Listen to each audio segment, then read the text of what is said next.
Tonight we enter a room of clay, dust, and almost forgotten names. In the early 20th century, excavators working through the ruins of Mesopotamia began recovering tablets that seemed ordinary at first. They were small, broken, and brown, not golden treasures, not shining idols. Yet among them were records that unsettled even careful scholars, including the Sumerian king list. Preserved on objects such as the Weld Blundell Prism at Oxford, researchers linked with major museums and universities have studied these texts for generations, reading their neat columns of wedge-shaped signs with patient caution. They do not claim the tablets prove impossible things. That would be too easy. But they do show that the people of Sumer believed a memory stretched far beyond ordinary kings, far beyond ordinary cities, and perhaps beyond one great destruction. So, before you get comfortable, take a moment to like the video and subscribe, but only if you genuinely enjoy what I do here. And as the room grows quiet, tell us where you are listening from and what time it is outside your window. You are not asked to believe everything the tablet seems to whisper. You're only asked to follow it slowly, as if walking by lamplight through a corridor beneath an ancient temple. The air is warm, the walls smell faintly of baked earth and river silt. Somewhere above you, the modern world continues, bright and impatient. Down here, everything has waited. The tablet sits in the imagination like a sleeping animal. Its surface is not smooth.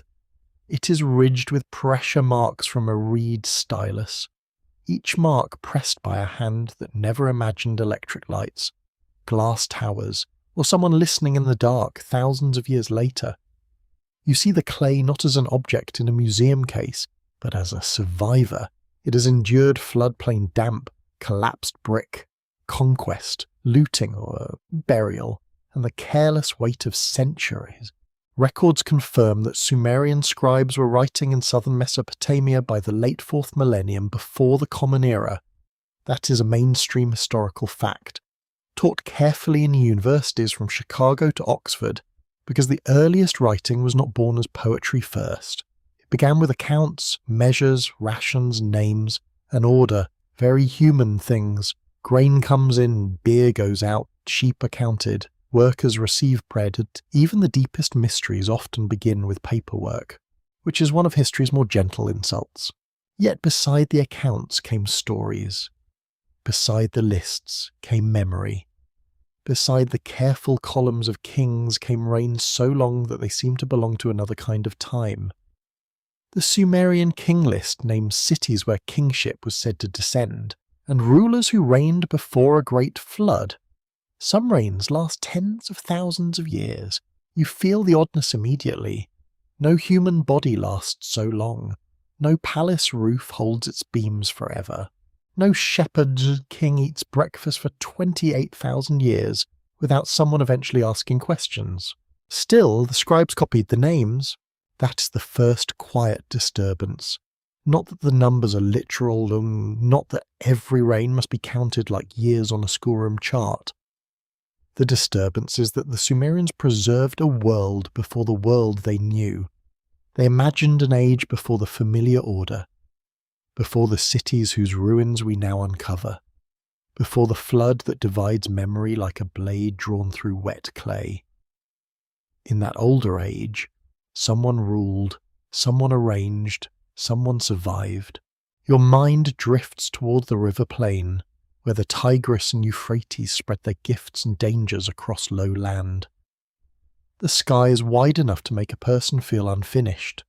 Reeds shift in the marshes, date palms lean over canals, mud brick walls dry beneath a pale sun. At night, the stars appear with almost cruel clarity, as if the heavens are not far away at all, but simply refusing to explain themselves. The people living there build with what the rivers provide.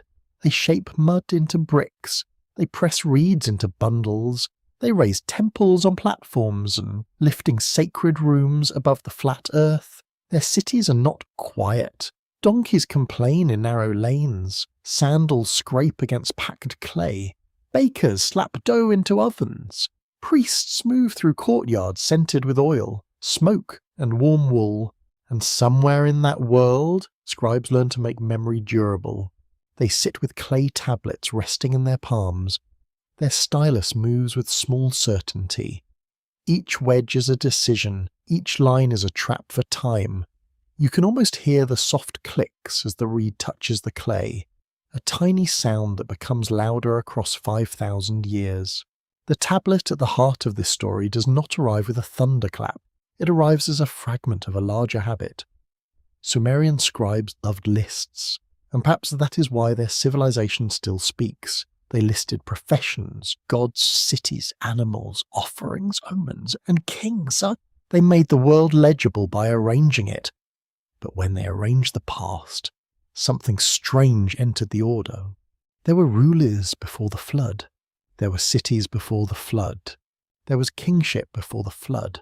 Among historians, a careful debate remains over how these early royal lists should be understood.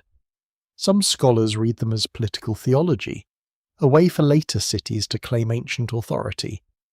Others see a mixture of memory, myth, and symbolic number, shaped by scribes who cared less about modern chronology than sacred pattern.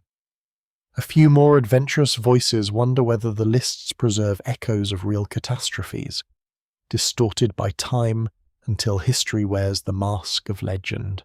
That is where the fringed tidbit waits in the corner, smiling politely. Some modern interpreters have connected the beings around early Mesopotamian tradition with mysterious sages, sometimes imagined as surviving teachers from a drowned age. In later tales, these figures are described as bringing knowledge to humankind, teaching crafts, rituals, and the order of cities. Serious scholars treat such claims with caution, naturally. A university seminar is not improved by someone bursting in and announcing fish-robed immortals before coffee. Still, the image lingers.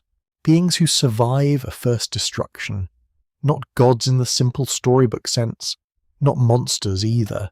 Something older, more administrative, more patient. Figures who remain when a cycle breaks.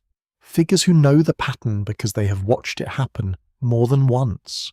You stand, in thought, before the tablet and let the idea settle without forcing it. The first extinction may not be a scientific extinction in the way paleontologists use the word. It may be a cultural extinction, a collapse of a remembered world. It may be the death of a pre-flood order, preserved in myth because myth can carry truths too heavy for ordinary records. It may be only a scribal construction, made to place later kings beneath a shining canopy of antiquity. Perhaps. But the Sumerians did not begin their memory with themselves. That matters. They looked backward and saw a prior age, a hidden timeline, a vanished arrangement. They saw rule before rule, order before known order, and survival after destruction. They wrote it down, not as entertainment only, but as part of how the world made sense. The clay remains calm. It does not defend itself. It does not explain the impossible numbers. It does not tell you whether the beings were priests, kings, ancestors, gods, sages, or something stranger than language can safely hold. It simply carries the impressions made by someone's hand in a city of sun-baked walls and river mist, when the past already felt ancient. You listen closely now. The room seems darker, but not frightening. It's only old. The tablet's silence begins to feel less empty, more like a closed door. Behind it waits a story of floodplain cities, broken kingship, and those who may have endured when the first remembered world came to an end. And for tonight, that's enough. The dust over ancient Shuruppak does not fall like dust in a quiet house. It hangs in the light, yellow and stubborn, tasting faintly of salt, ash, and dried river mud. You feel it gather on your lips as the day grows heavy. The sun presses down on the plain, not cruelly, exactly, but with the old authority of a sky that has watched every wall rise and sink. You walk through a city made from the river's own body. Its bricks are mud, shaped by hand, dried under heat, stacked into walls that glow the colour of old bread. The streets are narrow, some are no more than passageways between houses, where shade collects like water. A reed mat stirs at a doorway, somewhere close. A child laughs once, then falls silent as if the city itself prefers whispers. Shurupak stands near the old channels of the Euphrates in the southern lands of Mesopotamia.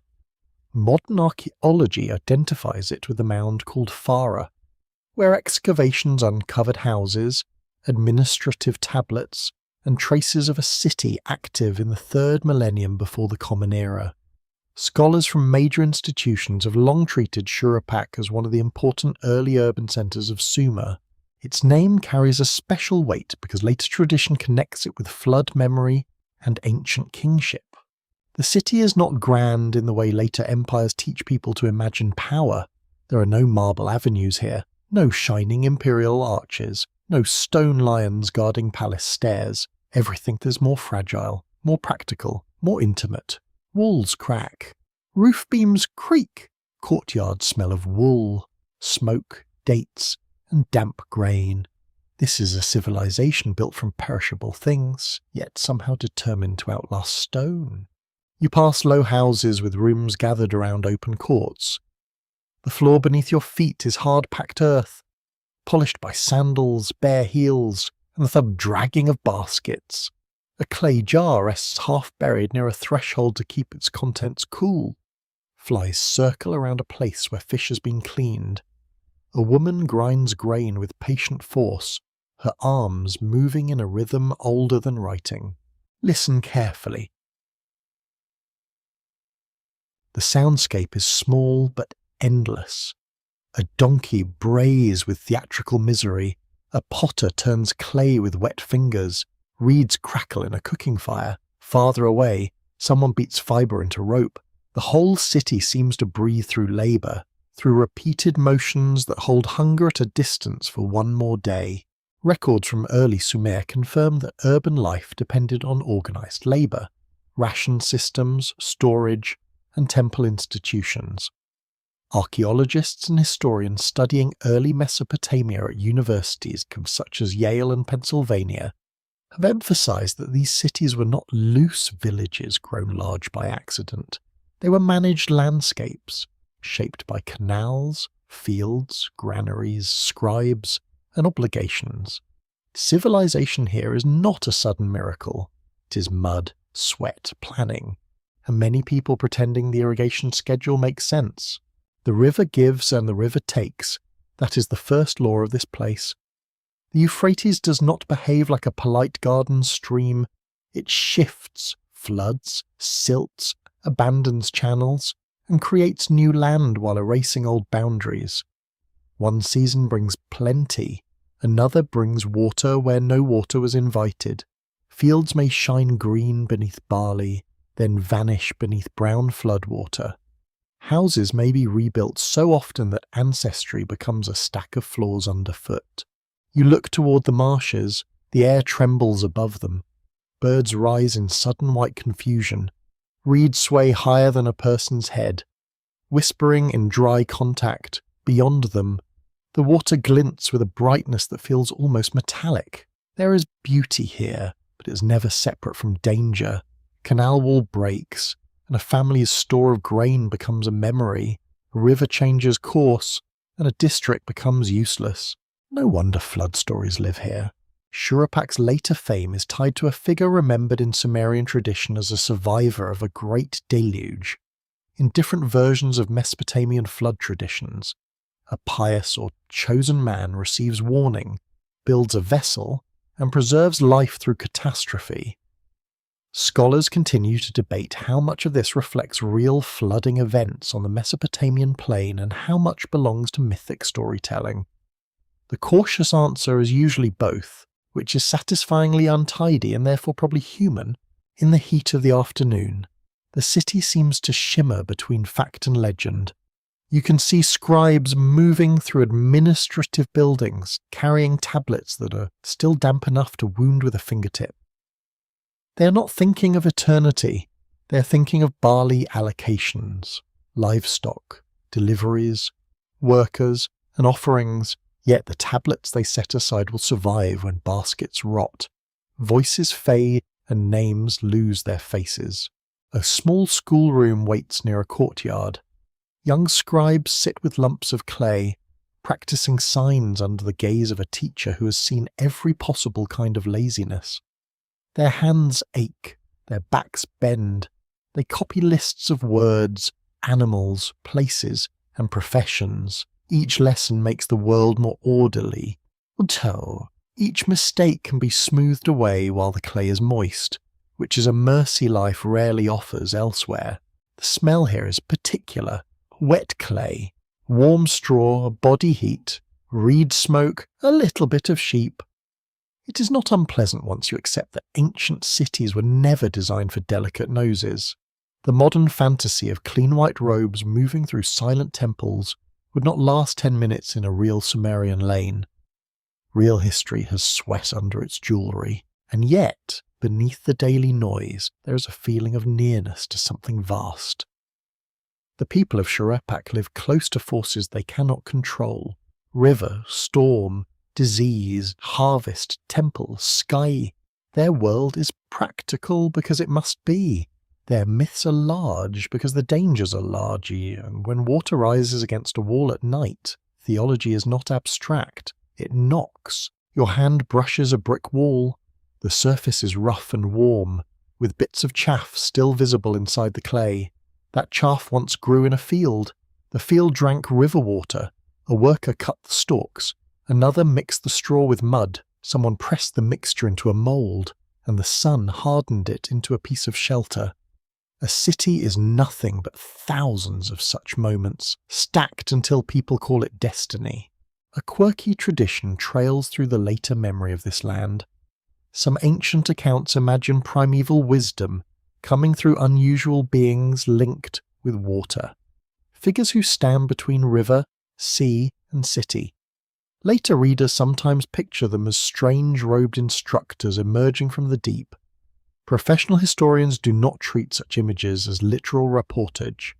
Still, the idea feels at home in Shuruppak, where water is never merely water, it is road, field, border, danger, and messenger. The scholarly uncertainty remains soft but persistent. Was the flood memory rooted in one enormous event, in many repeated disasters, or in a symbolic language of collapse and renewal? Researchers disagree in careful tones, using sediment layers, textual comparison, and regional chronology. The argument continues because the evidence is broken in exactly the way ancient evidence loves to be broken. Dusk approaches, the heat loosens its grip, shadows stretch along walls, and the city's rough edges blur into gentleness. Smoke rises from ovens, dogs move between doorways with private confidence. A distant voice calls across a roof, then another answers. Above the flat roofs, the first stars begin appearing, pale at first, then sharper. You stand in Shuruppak as night settles over mud brick and reed. Nothing dramatic happens. No divine voice rolls over the canal. No tablet glows in a secret chamber. Yet the city itself feels like a warning written in earth. It is alive, organized, vulnerable, and built where water remembers every path it has ever taken. The silence between sounds becomes deeper now. In that silence, you begin to understand why a people would imagine a world drowned and remade. You understand why they would place strange survivors near the edge of memory. Here, where every wall is dried river mud, the thought of disappearance is never far away. It waits in the canals, it waits under the floors, it waits in the dust over ancient Shuruppak. Marks pressed into wet clay beginner's touch. That is easy to forget when you see ancient writing displayed behind glass. Labelled, numbered, and politely lit. The tablet seems distant there, almost abstract, as if it belongs more to scholars than to hands. Yet every sign begins with pressure. A reed tip enters soft clay. A wrist turns slightly. A wedge forms. The moment is brief, but the wound remains. You picture the scribe seated low, perhaps near a courtyard where the light is good. The clay rests in his palm, heavy with moisture, cool against skin. His stylus is cut from reed. Simple and precise. It does not flow like ink. It bites. It leaves triangular impressions, small shadows in the surface. Writing here is not painted onto the world. It is pressed into it.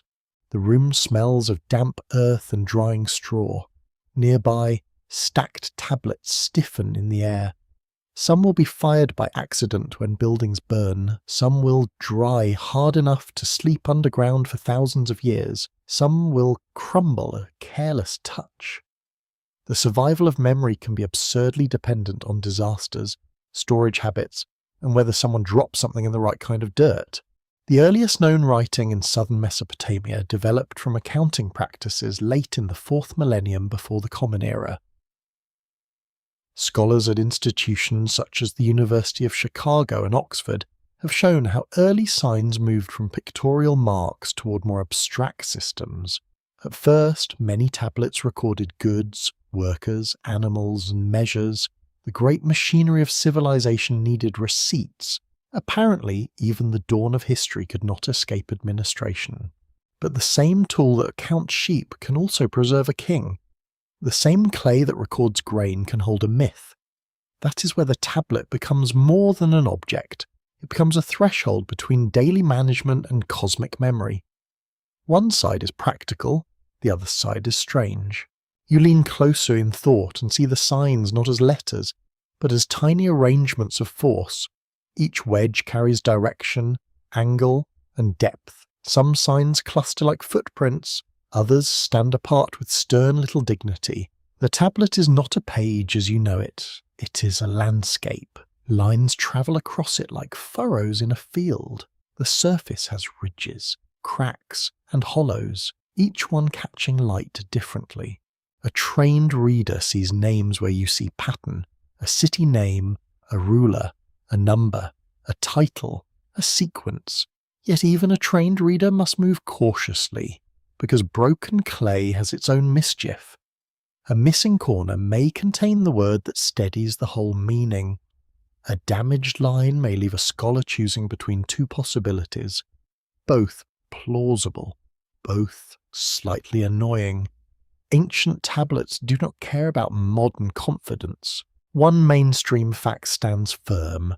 Sumerian writing was one of the earliest writing systems in the world, and thousands of tablets from Mesopotamia preserve economic, legal, literary, and religious texts.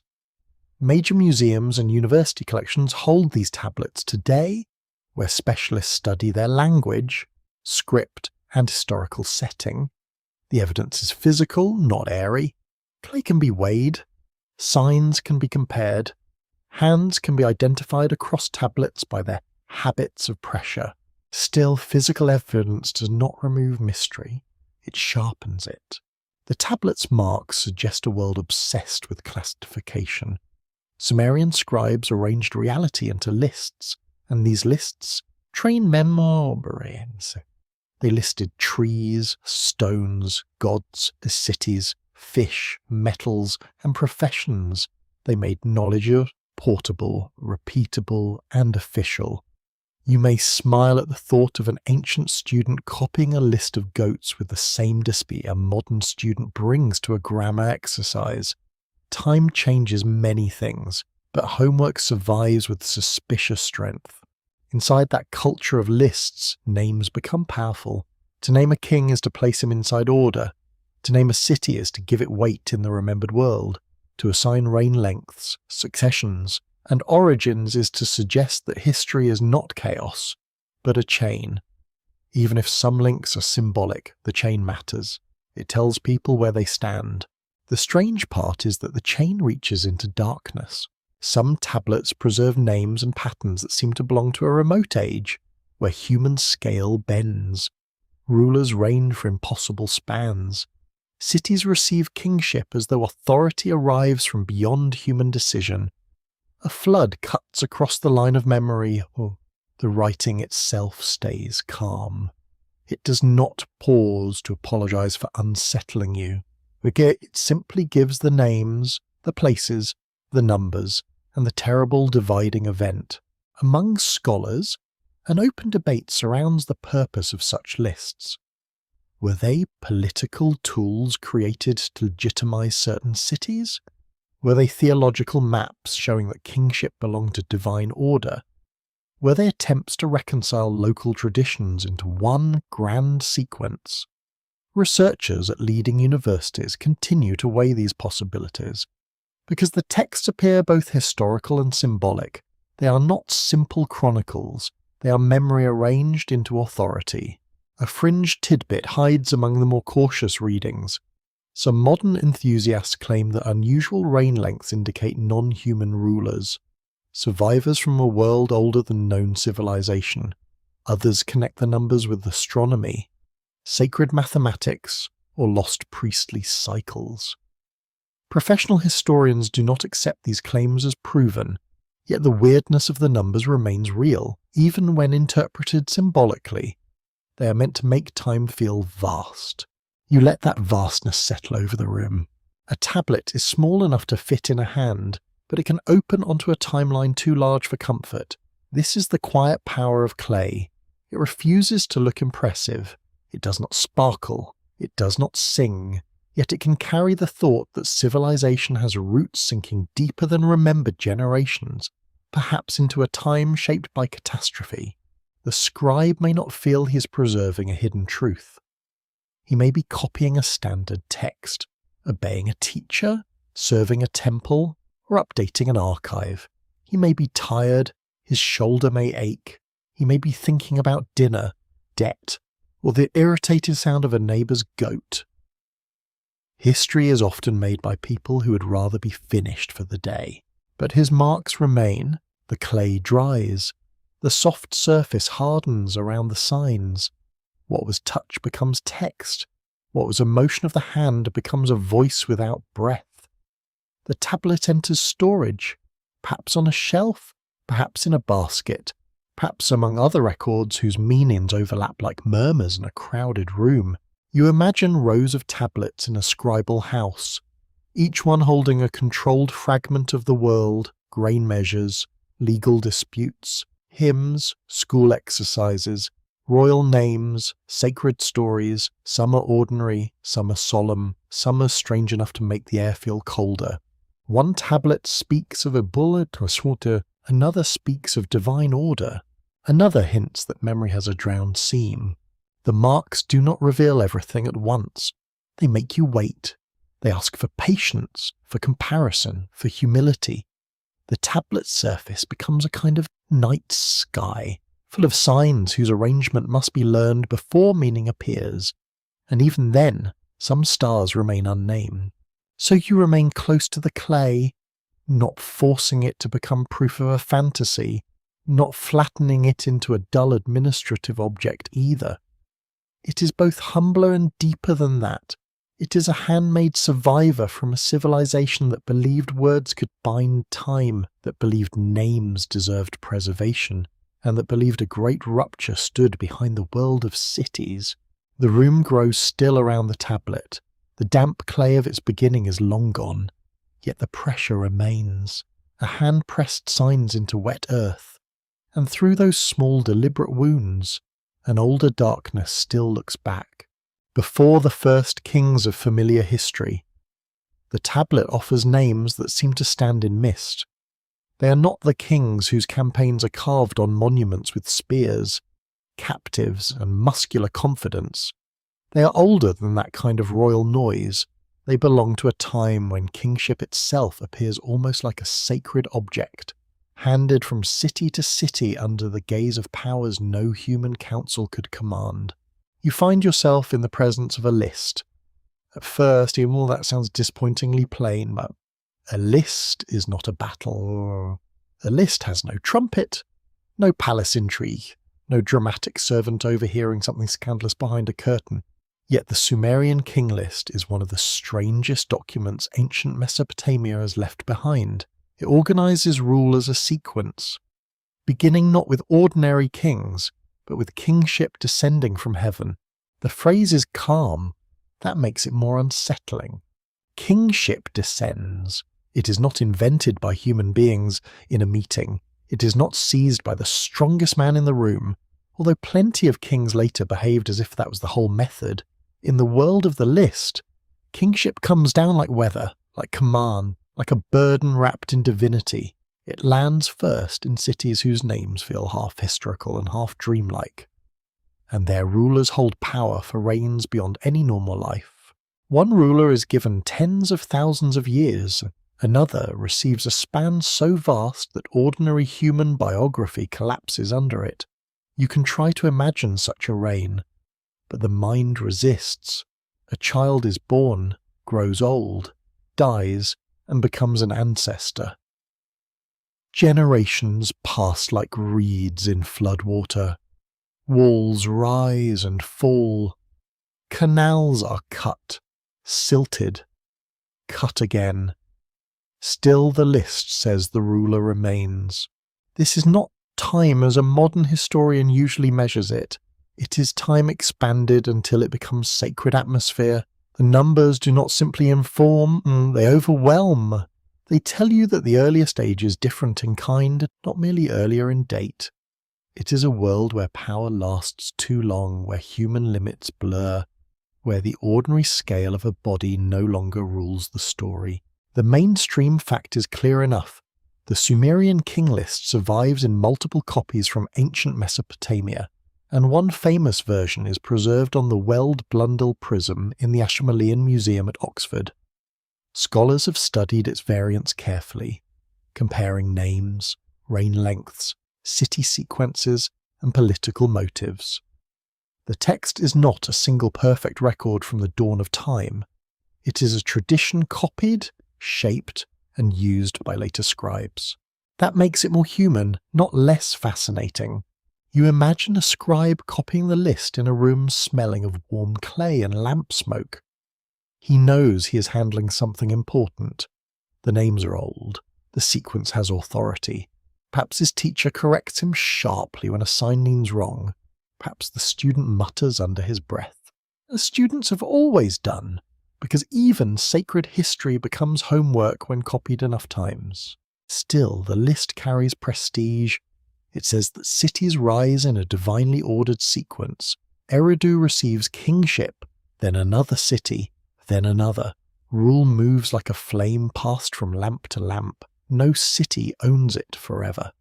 That thought would have mattered deeply in a landscape of rival urban powers, where each city wanted to appear chosen, ancient and central. Politics, as usual, found a comfortable robe in theology. The list eventually reaches a terrible turning point. The flood comes. The wording is brief.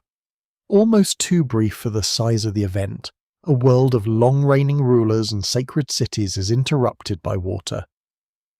Then kingship descends again. The pattern resumes, but not as if nothing happened. The flood marks a boundary between the remote, enormous time and the more recognizable age of human kings. You feel the change in scale. Before the flood, reigns stretch into impossible spans. With the later king, the numbers begin moving closer to human life, though still not always comfortably. The result feels like a descent from mythic altitude into thicker historical air. The list does not explain why the earlier world is so different. It only presents the difference as if everyone knows the proper silence around it. There is an open scholarly debate about how to interpret this division.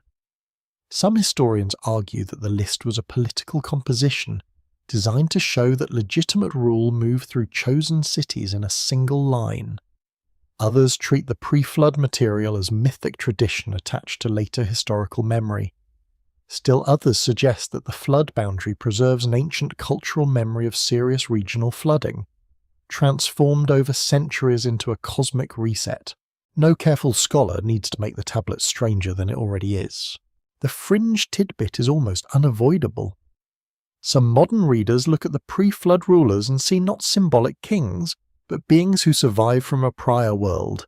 They point to the enormous reigns and say ordinary humans cannot be meant.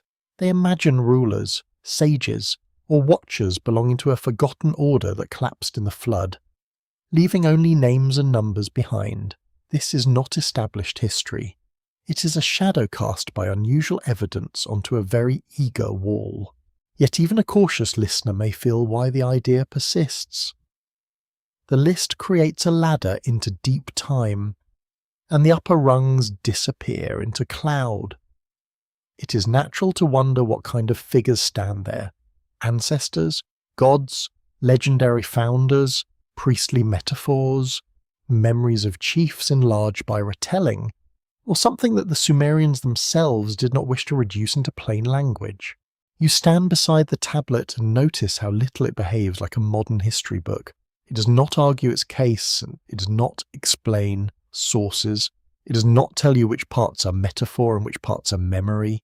It arranges, it names, it sequences, it trusts the authority of structure. That structure is the real revelation. The ancient world is not pictured as random. There is an order behind it. Kingship descends, cities receive it, rulers hold it, a flood interrupts it, kingship descends again. The cycle suggests that civilization can be given, withdrawn, and given once more. Human society is not simply built upward from a need. It is placed within a pattern older than any single city. The thought is heavy, adieu, but strangely restful. You do not need to solve it tonight. You only follow its shape. The first kings stand far away, their names pressed into clay by scribes who lived long after the supposed age they describe. Their reigns are vast enough to become symbolic architecture. Their cities glow like lanterns in a fog of origin stories. Their world ends in water, but not completely poor, because the list continues. Something passes through the flood, not a palace, not a wall, not the face of a king as he looked in life. What passes through is kingship, the idea of ordered rule, the memory that authority once came from beyond human choosing.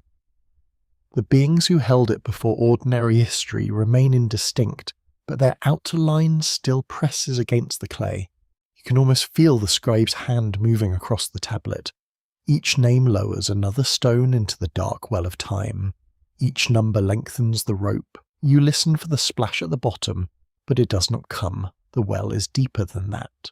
And in the quiet, before the first kings become merely historical, they remain what the tablet makes them. Figures at the edge of memory, standing in a world where time itself has not yet learned to be human. The extinction beneath memory is not announced by a single scream. It gathers quietly, like water finding the lowest places first.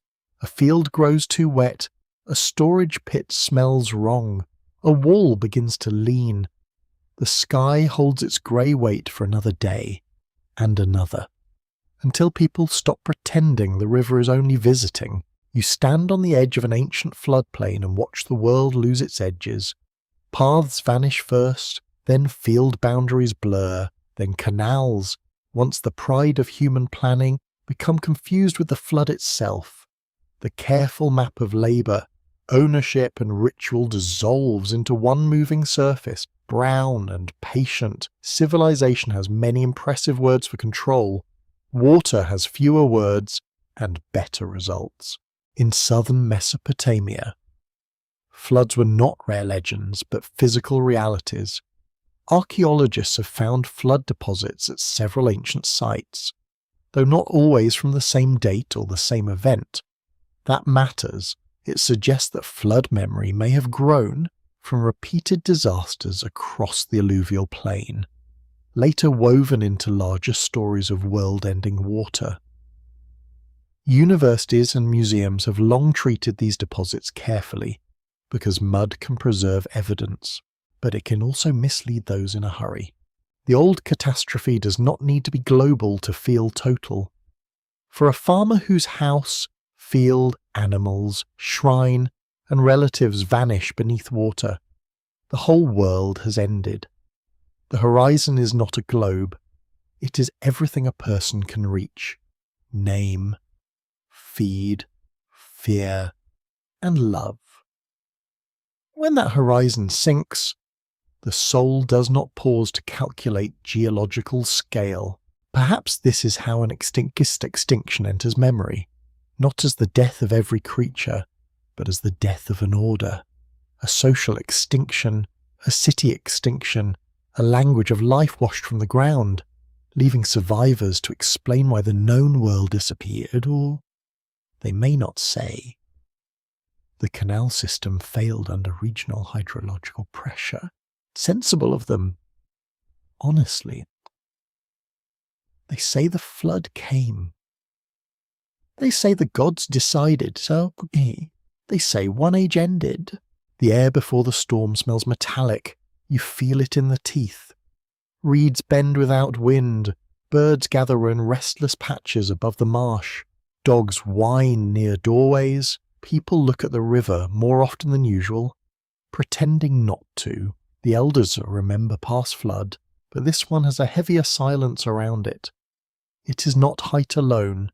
It is timing, duration, and dread. You walk through a settlement preparing badly, because almost everyone prepares badly for the thing they do not believe can truly happen. Grain jars are lifted onto platforms, children are told to stay close, animals are tied, untied, moved, tied again. A man argues over a boat while the water rises behind him. Someone gathers household gods in a basket. Someone else chooses tools instead. History is full of people making impossible decisions with wet feet. The first night is the worst because hope remains alive. People think the water will stop at the courtyard, then at the threshold, then at the sleeping platform. Each new line becomes a promise, and each promise breaks. Lamps reflect on the flood surface indoors. Fish move where sandals belonged. A storage room wall collapses with a soft, defeated sound. Then comes the larger silence. Not the absence of noise, because floodwater is never silent. It slaps, drags, knocks, gulps, and grinds. The silence is the disappearance of normal sounds. No grinding stones at dawn on Dirkor. No market bargaining. No temple routine steadying the day. No children racing through alleys with that reckless confidence children bring to places adults consider dangerous. The city's pattern is gone, and without pattern, even familiar voices seem lost. A mainstream historical fact rests under this imagined scene. Mesopotamian flood traditions appear in several ancient texts, including Sumerian and later Akkadian compositions. They include stories of divine warning, a chosen survivor, a vessel, animals, and the preservation of life through overwhelming water. Scholars often compare these traditions with later flood narratives from the ancient Near East, while still recognizing each text's distinct setting and purpose. The hidden timeline begins to open here, not as a clean chart, but as a wound. The people who told these stories pictured existence in layers. There was a time before the flood. There was the flood. There was the world that came through it. The boundary is so strong that it separates kinds of time. Before it, kings live impossibly long. After it, the world grows more familiar, more crowded with ordinary human limits. That is what makes the catastrophe feel like an extinction. Something more than buildings is lost. A scale of life disappears. A relationship between beings and humans changes. The old rulers do not simply continue in the same way. The old order does not stand dry on the far bank, waving cheerfully and asking everyone to carry on. The flood edits reality, and softly, you consider the stranger possibility preserved in mythic language. What if the beings who survived were not survivors because they were lucky, but because survival was their function? Watchers, sages, divine servants, keepers of plans, figures who stand aside when the human world is reset. In this reading, they are not the main characters. They are custodians of continuity. They remember what people cannot. This remains speculative. Careful scholars disagree on how far myth can be used as a vessel for historical reconstruction. Some see the flood mainly as theology, a story about divine anger, human noise, or cosmic order. Some search for memories of real inundations transformed through poetry and ritual. Others warn that modern readers often mistake symbolic time for secret chronology. The debate is alive because the evidence is both abundant and incomplete, which is exactly the sort of arrangement that keeps everyone employed. A quirky tidbit clings to the flood traditions like a reed caught in a current. In one later Mesopotamian version, the gods are disturbed by human noise. Humanity becomes too loud, too numerous, too irritating. It is oddly domestic for a cosmic crisis. The end of an age begins, not with philosophical evil, but with beings upstairs complaining that the neighbours never sleep. Ancient theology sometimes has the energy of a landlord with a headache, yet beneath that almost comic detail lies unease.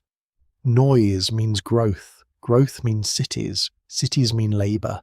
Smoke, hunger, birth, conflict, song, complaint, prayer, and now the endless friction of human presence. To divine ears, perhaps civilization itself becomes a disturbance. To human ears, it is just life. The flood punishes the very thing the gods allowed or required humans to become. You drift through the imagined aftermath. Water withdraws reluctantly, leaving mud over everything. Bodies of animals lie tangled in reeds. Roof beams settle at strange angles. Grain rots in sealed rooms. The land smells thick, sour, and newly exposed. Survivors walk slowly because the ground itself cannot be trusted. Every footprint fills with water. They salvage what can be lifted: a djinn, a blade, a soaked tablet, a child's bead. The fragments matter because they prove the world existed. Without fragments, memory becomes too smooth, and smooth memory is dangerous. It comforts by erasing. In this landscape, the idea of surviving beings becomes more than fantasy. Survivors are necessary to explain continuity. Someone must carry skills forward, someone must remember rituals, someone must know where to dig canals again, when to plant, how to measure fields, how to speak the names that steady fear. Whether these survivors are human elders, priestly lineages, mythics as sages, or divine figures, their role is the same. They bridge the broken place, the first extinction. This may be the extinction of confidence, the belief that the world beneath your feet will remain arranged as it was yesterday, the belief that cities are permanent because their walls are high, the belief that order, once received, cannot be withdrawn. Floodwater teaches otherwise, with terrible patience. Night settles over the drowned plain. The stars return reflected into pools where streets once ran. You look down and see the sky underfoot, trembling in black water. Above and below seem confused. Heaven and earth exchange places for a while. In that confusion, the old story breathes. An age ends, some things are erased, some things remain. And somewhere beyond the drowned boundary, memory begins again, carrying the faint outline of those who endured when the first remembered world went under. Those who remained awake do not enter the story with footsteps. They appear more quietly in the space between survival and explanation. When a world has broken, and yet knowledge continues, the human mind begins searching for carriers who remembered the rites, who preserved the measures, who knew the old names of stars, rivers, fields, and laws. Someone must have stood at the edge of ruin and not fallen entirely asleep. You sense them first as silhouettes near water, not fully divine, not merely human, not easy to place inside a tidy category. Ancient Mesopotamian traditions speak of powerful beings, divine councils, culture-bringing figures, and sages associated with deep wisdom. Later writings remember certain ancient sages as teachers from a time close to creation, linked with kings, temples, rituals, and the ordering of civilized life. Their outlines are strange because they may belong to more than one world. The mainstream fact is careful but important. Mesopotamian literature preserves traditions about wise figures connected with the earlier stages of kingship and culture. Scholars at universities such as Yale, Oxford, and Chicago have studied these traditions as part of a wider ancient system of myth, royal ideology, and scribal learning. These beings are not treated by historians as confirmed biological survivors from a prior species or vanished civilization. They are studied as religious, literary and intellectual figures within Mesopotamian culture. That sounds sensible. It should. Yet the story breathes differently at night. You walk along a canal bank under a low moon, and the reeds move as though something has passed through them. The water reflects broken stars. A temple rises in the distance, its upper shrine hidden by darkness. Somewhere inside, a priest tends a lamp. Somewhere in a schoolroom, a young scribe copies the names of ancient figures without fully understanding why his teacher insists upon such care. The beings who remained awake are not warriors in bronze. They are not conquerors riding through smoke. They feel more like custodians. They keep records. They instruct kings. They know forbidden measures, sacred designs, hidden procedures, and the proper words for approaching powers that do not enjoy being approached casually. In many cultures, the oldest teachers are not loud. They are precise. That is somehow more intimidating. You imagine one of them standing at the margin of a ruined field. Around him, flood mud shines in the morning light. The people are exhausted. Their hands are cracked from lifting and digging, dragging and burying. He does not comfort them with soft lies. Instead, he points to the ground and says where the canal must be cut again. He names the season. He marks the line. Survival begins with instruction. Perhaps that is all the ancient sages truly are. Memory given a face, skill personified, the voice of accumulated generations turned into a figure who arrives from beyond ordinary time. People often need knowledge to look like someone before they can trust it. A manual is useful, certainly, but a shining ancestor with terrifying eyes does command the room more effectively. A quirky tidbit lingers in later Mesopotamian tradition. Some ancient descriptions of primeval sages connect them with fish-like forms or garments, as if wisdom rises from watery depths wearing the river's skin. Modern readers have made far too much of this at times, confidently turning symbolic costume into cosmic biography still. The image is unforgettable. A teacher from the deep is a difficult guest to ignore, especially if he also knows irrigation.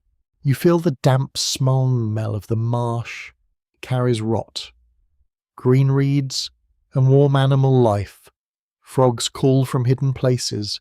Insects hum over black water. The landscape seems half-made, as if earth and river have not settled their argument. A being associated with this boundary would make sense here. The marsh is neither land nor sea, neither city nor wilderness. It is a place between categories, and ancient imagination loves such places. The open scholarly debate centers on what these sages represent. Some researchers see them as mythic culture heroes, figures used to explain how complex knowledge entered human society. Others connect them with priestly scholarship, suggesting that later intellectuals projected their own authority backward into the earliest ages. Some interpret them through ritual, seeing the sages as protective or purifying figures invoked in temple and palace contexts. The evidence supports caution, but not boredom. That distinction matters. Caution does not mean stripping wonder from the text until only dust remains.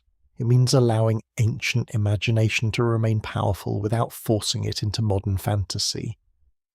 The beings who remained awake may be symbols, but symbols can rule civilizations. They may be literary figures, but literature shapes memory. They may be priestly constructs, but priestly constructs can organize the fears of kings and the prayers of cities. You pass into a temple courtyard in the hour before dawn. The stones are cool underfoot. A faint smell of oil hangs in the air, mixed with old incense and wool. The sky is still dark, though one edge has softened. A ritual specialist moves silently, carrying a vessel. He knows the words because someone taught him, and someone taught that teacher, and the chain extends backward until history becomes mist. This is another kind of survival. Not the survival of bodies, but the survival of sequence. A gesture repeated correctly, a measurement preserved, a name copied without error, a warning embedded inside a myth. The beings who remained awake may not need immortality if their knowledge is carried in disciplined human practice. They survive by being reenacted. Yet the texts often make them feel older than the humans who preserved them. That is the unsettling turn, and they seem to stand behind culture, not merely inside it. They're imagined as present when civilization is arranged, when kingship begins, when the structures of human life are assigned. If humans are latecomers in the story, the sages are early staff members. One almost sees them checking tablets while creation is still under construction. A little gentle sarcasm is permitted here, because ancient bureaucracy appears to be eternal. Even the cosmos, in Mesopotamian thought, often resembles a grand household with ranks, duties, messengers, decisions, and complaints. The gods deliberate, servants carry commands, humans provide labour, kings receive authority, scribes record everything, because apparently the universe also dislikes missing paperwork. The Watchers fit this world because they're not random marvels, they belong to a structured imagination. Higher beings decide, lesser divine servants act. Kings mediate, priests maintain contact, scribes preserve the pattern, the survivors, whether sages, guardians, or culture bearers, stand at the point where divine order touches human vulnerability. They are bridges made of memory. You pause beside a stack of tablets drying near a wall. Their surfaces are dull in the early light. They look unimpressive, almost like broken tiles, yet inside them are systems of gods, kings, floods, offerings, omens, and ancient instruction. The sleeping city depends on such systems more than it knows. People may laugh, barter, marry, complain, and steal melons. But beneath them lies an architecture of meaning. The beings who remained awake hold that architecture in place. Perhaps they are the remembered ancestors of specialist lineages. Perhaps they are masks worn by priestly knowledge. Perhaps they are mythic forms of survival after catastrophe. Perhaps they are all of these at once. Because ancient traditions rarely choose one meaning. When four will do, their power lies in that layered quality. They are not solved by naming them. Morning comes slowly, the canal brightens, birds begin their sharp, practical cries. Workers emerge from houses and move toward fields, boats, kilns, and storage rooms. Ordinary life resumes, which is always the most astonishing event after disaster. A woman ties her hair. A boy carries a basket too large for him. A scribe yawns over his clay. The world does not look mystical. It looks tired. But under that tiredness, something watches, not necessarily with eyes, not necessarily as a creature waiting in reeds. It watches as memory watches, as tradition watches, as a copied name watches from a tablet shelf. It watches through procedures repeated long after their first meaning fades. It watches through the claim that civilization was not invented in one afternoon by clever people with mud on their sandals, but received, taught, guarded, and restored. You stand with that thought as the sun lifts over the floodplain. The beings who remained awake are still indistinct, and that is their strength. They cannot be reduced to kings, gods, priests, or legends alone. They gather around the broken seam of the ancient world, keeping the idea that something survived when ordinary memory drowned. And perhaps, in the oldest stories, to survive is not merely to breathe, it is to remember the pattern when everyone else remembers only the water. Cities given from above begin with a strange idea, both beautiful and inconvenient. Human beings build walls, dig canals, raise platforms, and argue over boundaries. Yet the deepest authority does not begin with them. It descends, it arrives. It is received like a sacred burden placed into mortal hands, heavy enough to make kings tremble, at least in theory. You stand at dawn beside a half-finished temple platform, where labourers climb with baskets of mud brick on their backs.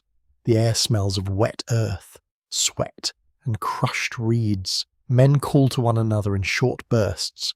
A supervisor squints at the work with the sacred expression of someone certain that everyone else is doing it wrong.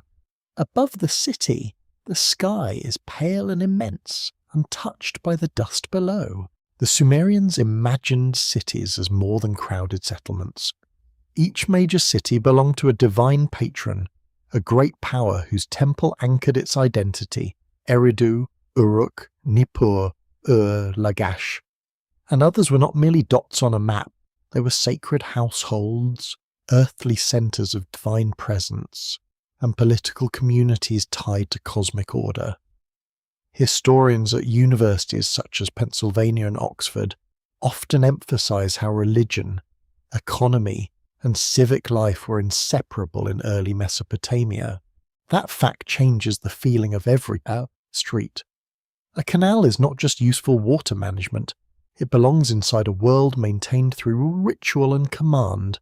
A granary is not only storage, it feeds labourers, temples, households, and offerings. A king is not only a strong man with fine clothes and dangerous friends, he is a caretaker of order.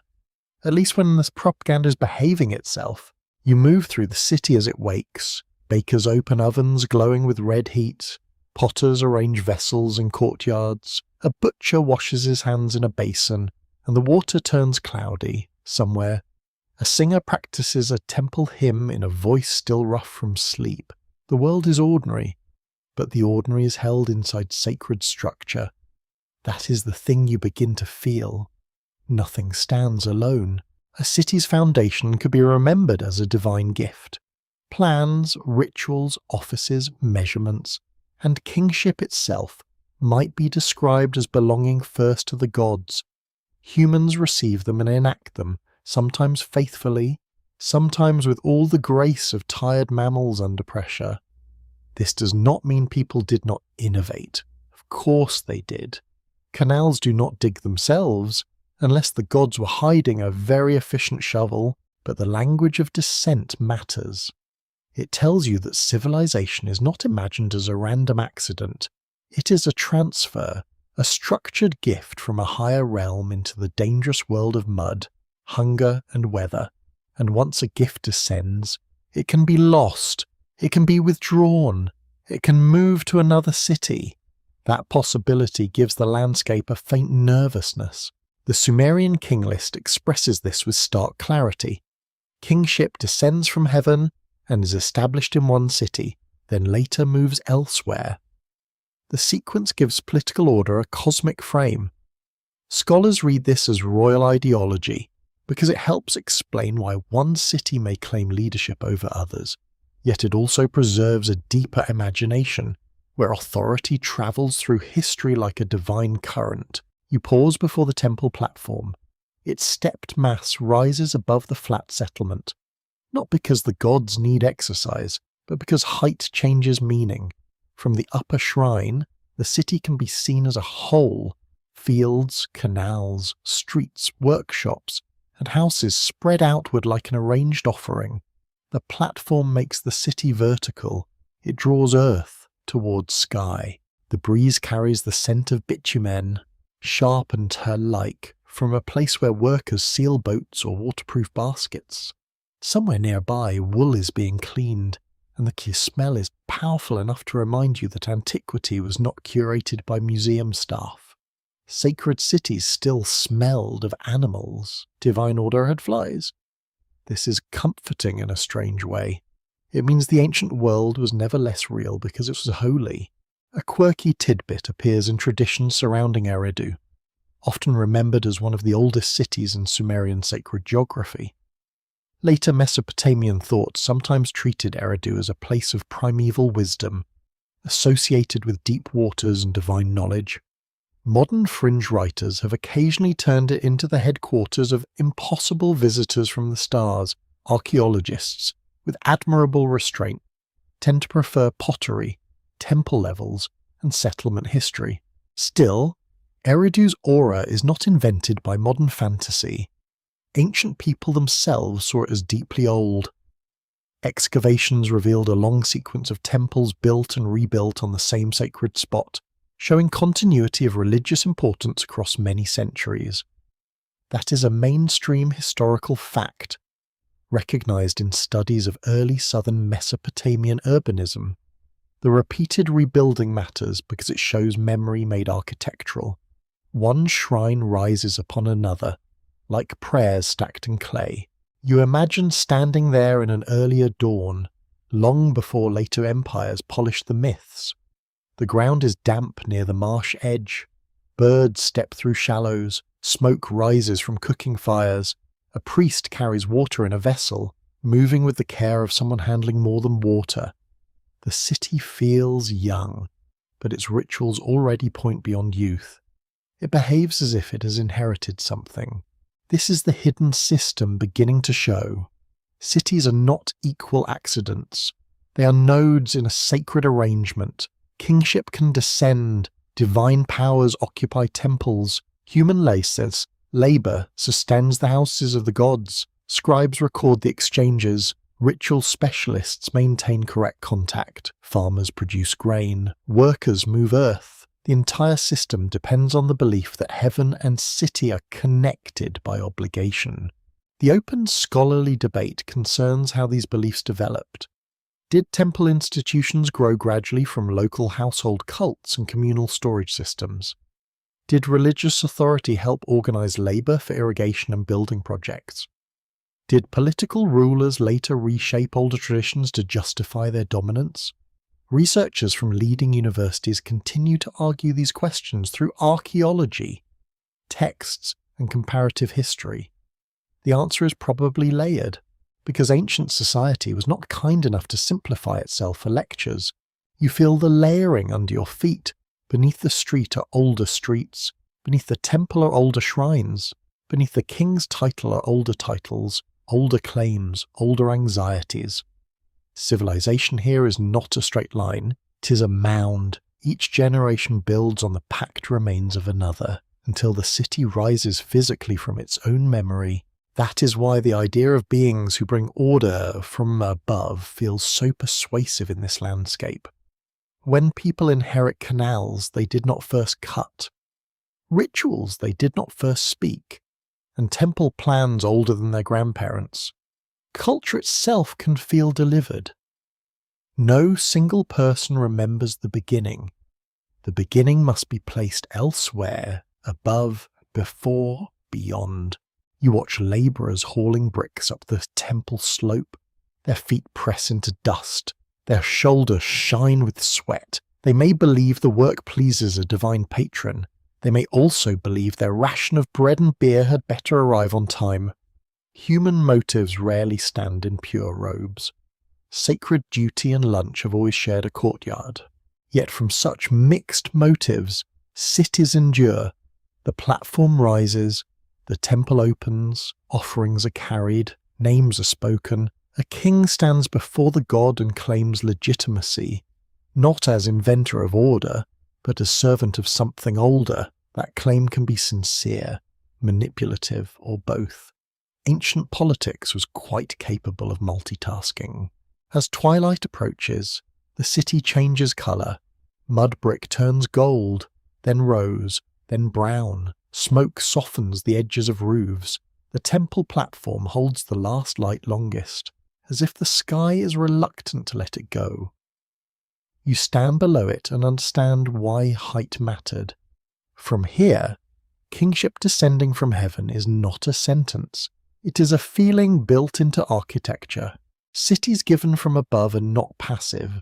They strain, sweat bargain, fail, rebuild, and remember. Their people are fully human, worried about grain, children, debts, sandals, and the neighbour's suspiciously healthy goats. Yet above their daily life hangs the idea that order has a source beyond them. Civilization is entrusted to them, not owned by them. The thought settles gently. If kingship can descend, then memory can descend too. If cities can receive order, perhaps surviving beings can deliver instruction. If the world has once been broken, then every rebuilt wall becomes an act of defiance against erasure. The city is not merely shelter, it is a statement pressed into the plain. Under the first stars, the temple platform darkens against the sky.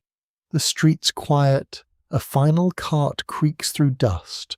Somewhere, a scribe closes a tablet basket. The city sleeps beneath powers it cannot see, holding a gift it did not create, and perhaps cannot fully understand. The 7 sages in shadow are not easy to see directly. They stand where learning becomes legend, where a teacher becomes more than a teacher, and where memory wraps itself in sacred clothing. You do not meet them in a clear courtyard beneath a bright sun. You sense them in lamplight, in temple corridors, in carved figures half hidden by incense smoke and age. Their presence begins with wisdom. Not wisdom as a pleasant saying placed on a wall, but wisdom as dangerous knowledge carefully handled. How to purify a palace, how to read signs in the liver of a sacrificed animal, how to set a temple image in its proper house, how to speak to powers that might answer, how to measure time by stars, floods, and the slow moods of the moon. Ancient Mesopotamian traditions remembered certain primeval sages as figures who brought arts and knowledge to humanity. Later texts sometimes present them as 7 culture-bearing beings associated with the early world and the first kings. Scholars at major universities have studied these sages as part of Mesopotamian learned tradition, especially in relation to ritual expertise, kingship, and the authority of scribes. That is the secure historical ground. It is already strange enough. You step into a scholar's room beside a temple compound. The space is small, warm, and dim. Clay tablets sit in baskets along the wall. A reed stylus rests near a water bowl. The floor smells of dust, oil, and old rush mats. A lamp flame leans whenever someone passes the doorway. Nothing here looks powerful in the obvious way. No spears, no throne, no gold roaring from the walls. Yet this room governs invisible things. A man trained in ritual knowledge bends over a tablet. His eyes move across signs inherited from teachers who inherited them from teachers before them. He is not inventing the words. That is the point. He belongs to a chain. His authority depends on the claim that the knowledge is older than himself, older than his city, perhaps older than the present arrangement of the world. The sages give that chain an origin. In later Mesopotamian thought, wise figures from the earliest age could be named, counted, and linked with famous kings. Some were imagined as counselors who stood beside rulers, guiding them in sacred and practical matters. Their wisdom was not merely cleverness, it was a technology of order, a way to keep the city aligned with forces above, below, and around it. That kind of knowledge is never casual. The number 7 carries its own gravity in Mesopotamian culture. 7 gates, 7 demons, 7 divine powers, 7 days in later timekeeping traditions beyond Sumer itself. Not every 7 means the same thing. Of course, history is not a treasure hunt designed by a bored puzzle maker. Still, repeated sacred numbers create patterns, and patterns invite reflection. The 7 sages feel like a complete set, a full company of remembered instructors. A quirky tidbit clings to their image with wonderful stubbornness. Some protective figures associated with their ancient Mesopotamian ritual art are shown with fish cloaks, bird features, or hybrid forms, depending on context and period. Later readers often blend these images with the sages, imagining learned beings dressed like river creatures at a very serious academic conference. It's absurd for one second, then oddly majestic the next. You see one in the half-dark, not as a literal creature, but as ancient imagination might arrange him. A tall form stands near a doorway, robed in something that resembles scales. One hand is lifted in blessing or warning. The face is calm, unreadable, older than the room. Behind him, water seems implied rather than present, as if the deep itself has entered symbol. Professional scholars do not treat such images as photographs of prehistoric visitors. They examine their ritual contexts, inscriptions, placement and function. Many appear as protective beings in palaces and temples, guarding thresholds against evil forces. Yet even that explanation carries mystery. Why guard a doorway with forms tied to old wisdom, animal power, and supernatural knowledge? Because thresholds are dangerous, because passages matter, because what crosses between worlds must be watched. The open debate surrounds how far the sages reflect actual learned specialists. Some researchers argue that later scribes projected their own scholarly ideals into the mythic past, creating ancient founders of their craft. Others see older mythological traditions reworked by priestly and royal institutions. A third approach treats the sages as symbols of transmitted knowledge. Linking pre-flood antiquity to living rituals, none of these views cancels the others completely. Your fingers brush the edge of a tablet basket.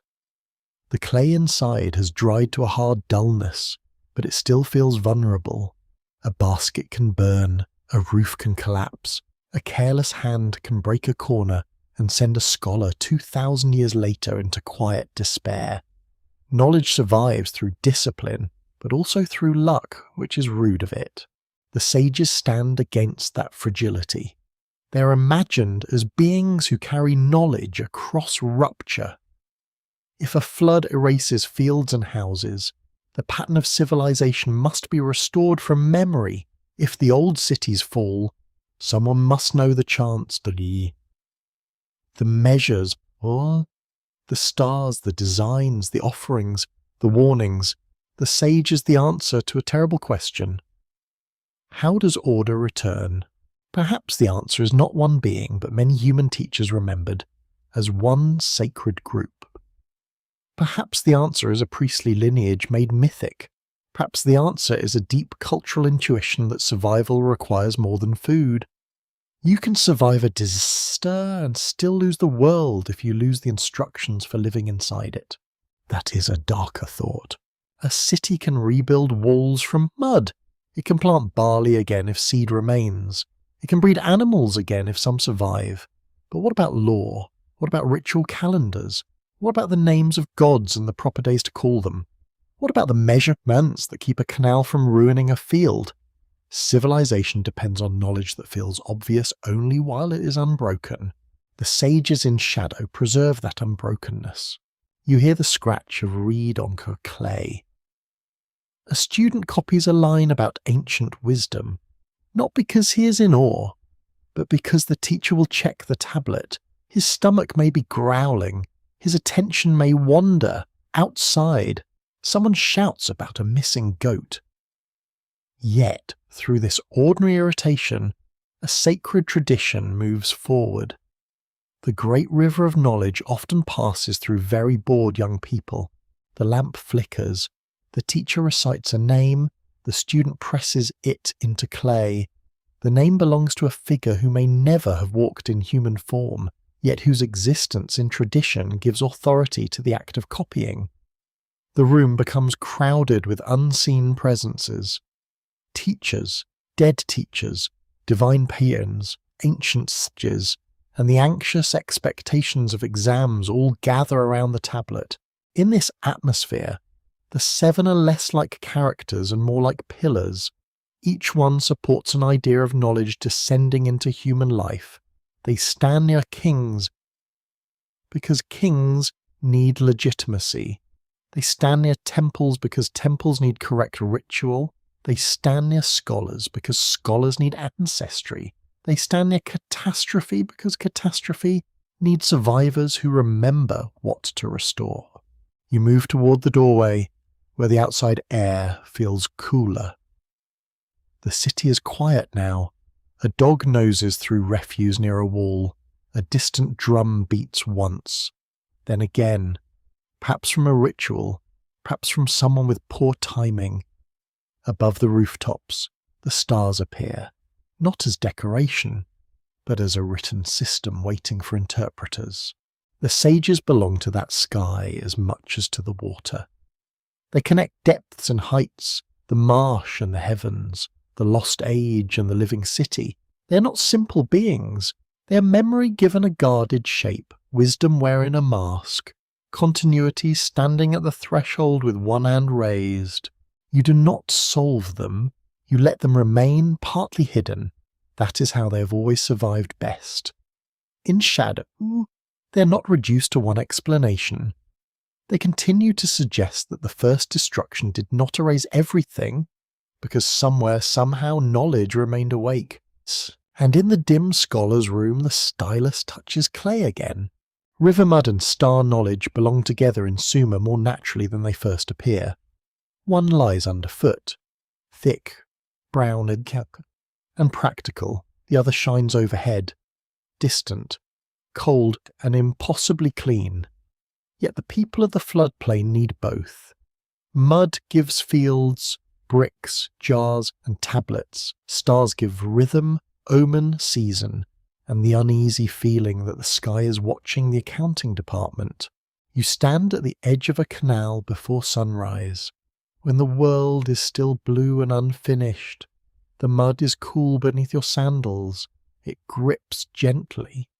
As if the earth would prefer you stayed where you are, water moves slowly through the channel, carrying bits of reed, chaff, and reflected starlight.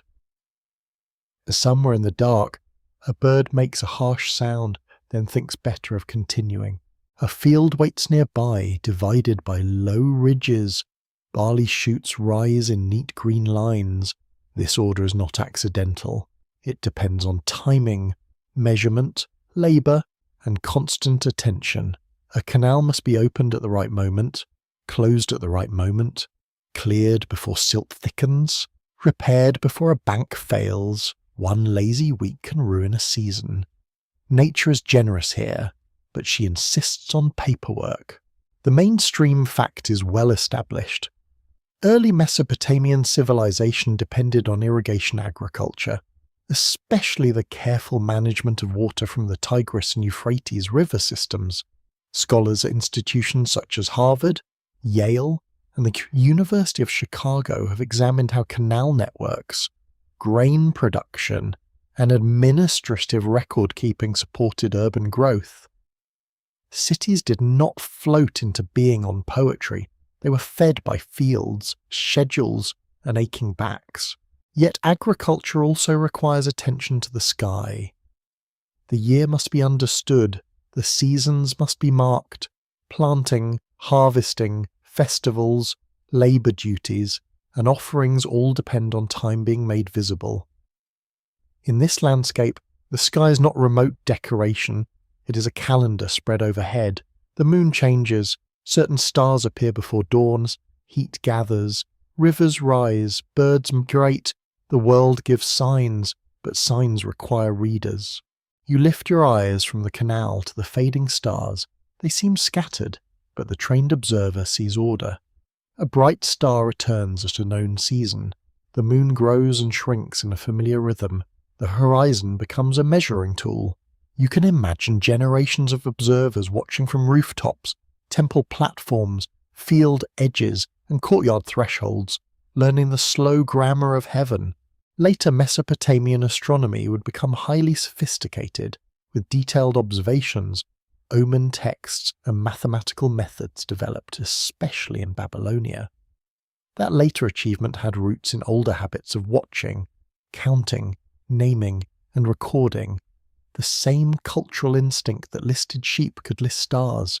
The same scribal discipline that measured grain could measure time. It is all part of one great hunger for pattern. This is where suspicion enters softly. Did wisdom grow only from human need? Generation by generation? From farmers, priests, navigators, shepherds, and scribes watching patiently? Or did ancient people imagine that such wisdom was first handed down because it felt too elegant, too complete, or too necessary to have emerged from ordinary trial and error? The question is not proof of hidden beings. It is proof that knowledge can feel older than those who hold it. In Sumerian and later Mesopotamian tradition, divine powers are closely tied to the ordering of time, fate, writings, and wisdom. Gods govern the great structures of existence. While human specialists interpret the signs, the sky is not empty space in the modern sense. It is a domain of meaning. When stars move, they do not merely move, they speak in a language that trained minds attempt to hear. The open scholarly debate here is delicate. Some historians emphasize practical origins, arguing that astronomy developed from agriculture, calendrical needs, ritual timing, and royal administration. Others stress the role of omen literature and theology, where celestial events were read as messages from divine powers. Specialists continue to ask how observation, mathematics, religion, and statecraft shaped one another over many centuries.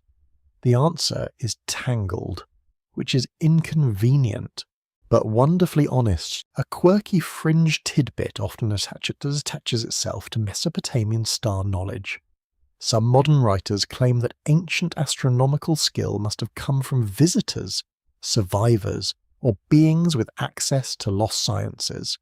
They point to the precision of later Babylonian records and then project that precision far backward into the Sumerian dawn. This is not how evidence works. Poor evidence, always being asked to wear clothes from another century. Still, the feeling behind the claim is understandable. When you stand under a desert-clear sky and see thousands of stars, it is easy to feel that someone must have explained them first, that the heavens seem too arranged to be ignored, and the human mind is too restless to leave them alone. Ancient observers did not need impossible teachers to become brilliant. They needed time, discipline, clear skies around, and were reasons to care. Those reasons were everywhere. The fields cared, the temples cared, the kings cared.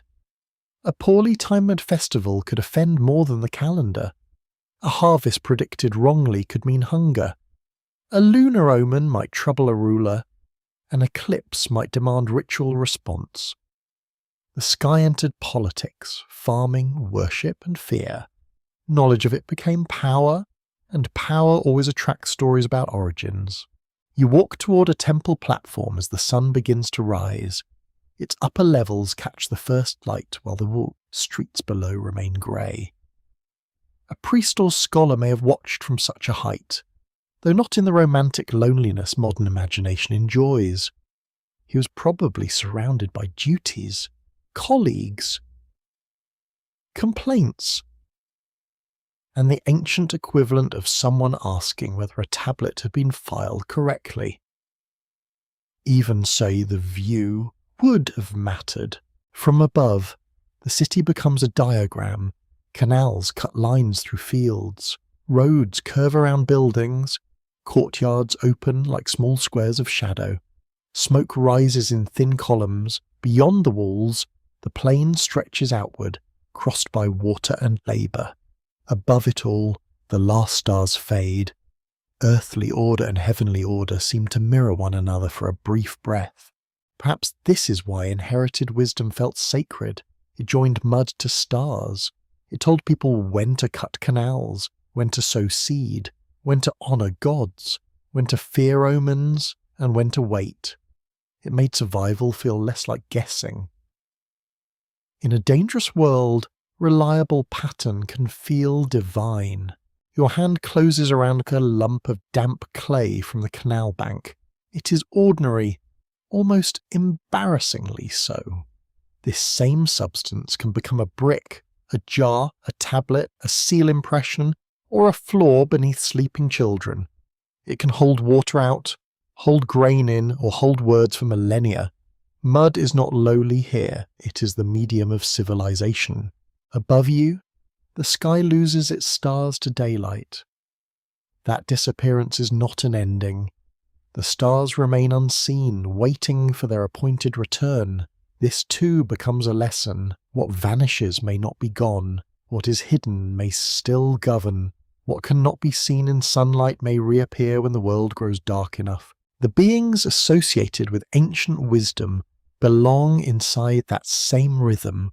They appear and disappear through texts, rituals, symbols, and later interpretations. Sometimes they are teachers, sometimes guardians, sometimes names attached to kings, sometimes shadows behind the invention of human order.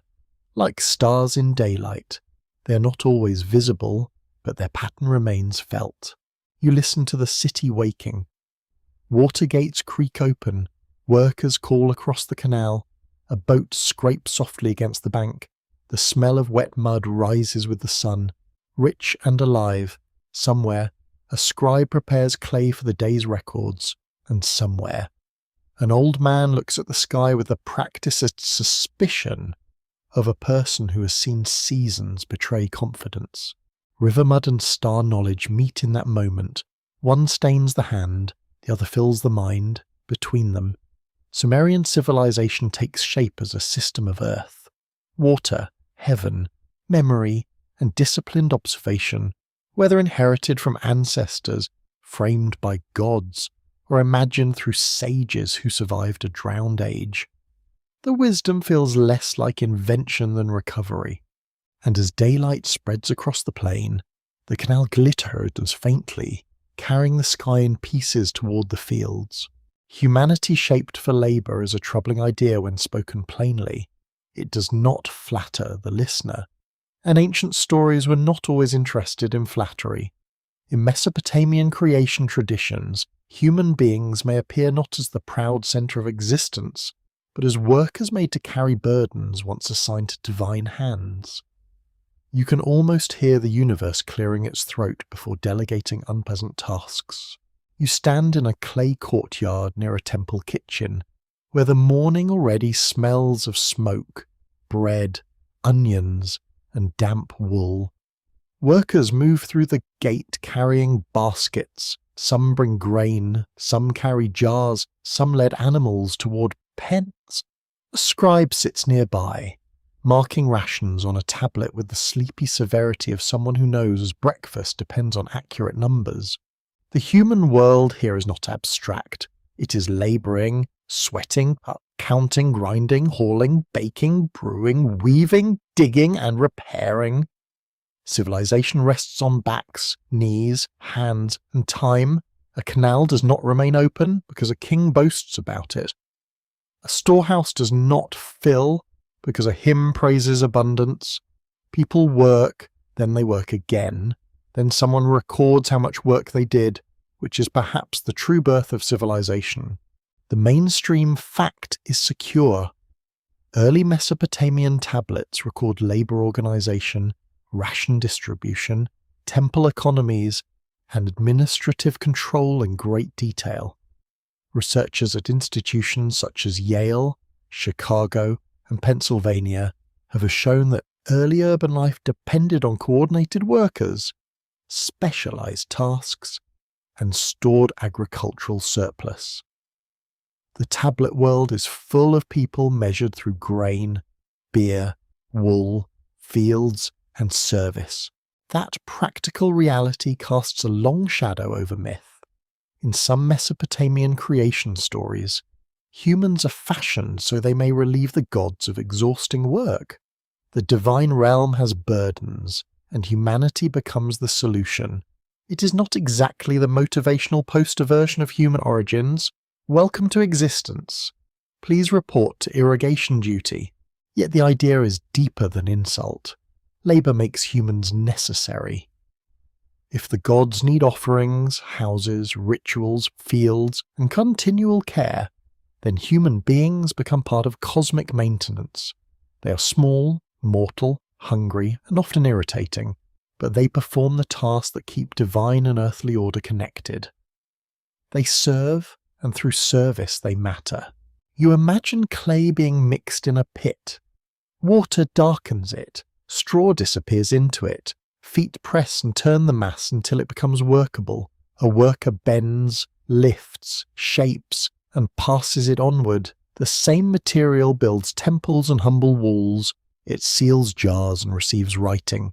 It clings to ankles and dries under fingernails.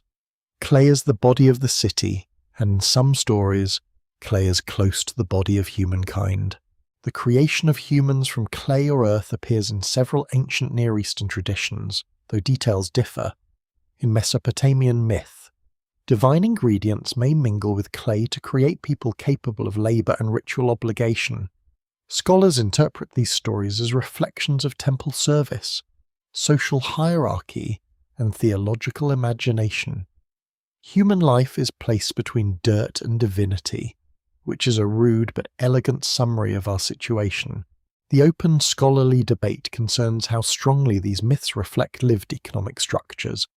Some researchers argue that creation stories naturalize labour systems by placing human service inside divine design. Others suggest the myths explore the burdens of existence more broadly, not merely the interests of temples and rulers. Another approach sees them as ritual theology, explaining why offerings, worship, and work are necessary to the cosmic household. The question remains alive because myth is rarely doing only one job. You walk toward a grinding area where women turn grain into flour. The stones rasp with a dry, steady sound. Shoulders lean forward. Hands push and pull as fine dust gathers on skin. It is repetitive work, and repetition shapes time differently. A song begins softly, not as performance, but as a way to keep breath and effort moving together. Nearby, a child watches with large eyes, learning before anyone calls it education. The lesson is simple. Bodies work, families eat, temples receive, records grow. This is how the city continues. Nobody needs to explain cosmic duty to the child yet. The rhythm enters first through sound, smell, hunger, and imitation. A quirky tidbit from Mesopotamian myth concerns the divine complaint about labour. In some traditions, lesser gods grow weary of digging canals and maintaining the world. So a solution must be found. That solution is humanity. It is strangely relatable. Even divine beings, apparently, have limits when assigned too much excavation. One can imagine the first cosmic labour dispute conducted with remarkable seriousness. The humour fades when you consider what it means. Humans inherit toil from beings older than themselves. They are not created into leisure, they are created into obligation. Their purpose is not simply to exist, but to maintain an order already underway. This places humanity late in the system, almost like a new workforce hired after management has become exhausted. And if beings survived an earlier destruction, they may have understood this system better than humans did. They would know the rules of service, offering, time, and repair. They would teach not only knowledge, but role. They would show humans where to stand in a structure not designed around human comfort. That may be the most unsettling part. The hidden timeline does not merely ask who came earlier, it asks who assigned the work. You step into the shade of a storage building. The air cools slightly. Large jars stand along the wall, their mouths sealed. Grain dust hangs in the dimness. A clerk lifts a tablet and checks a number. The marks are small, but their consequences are large. A missing ration means hunger.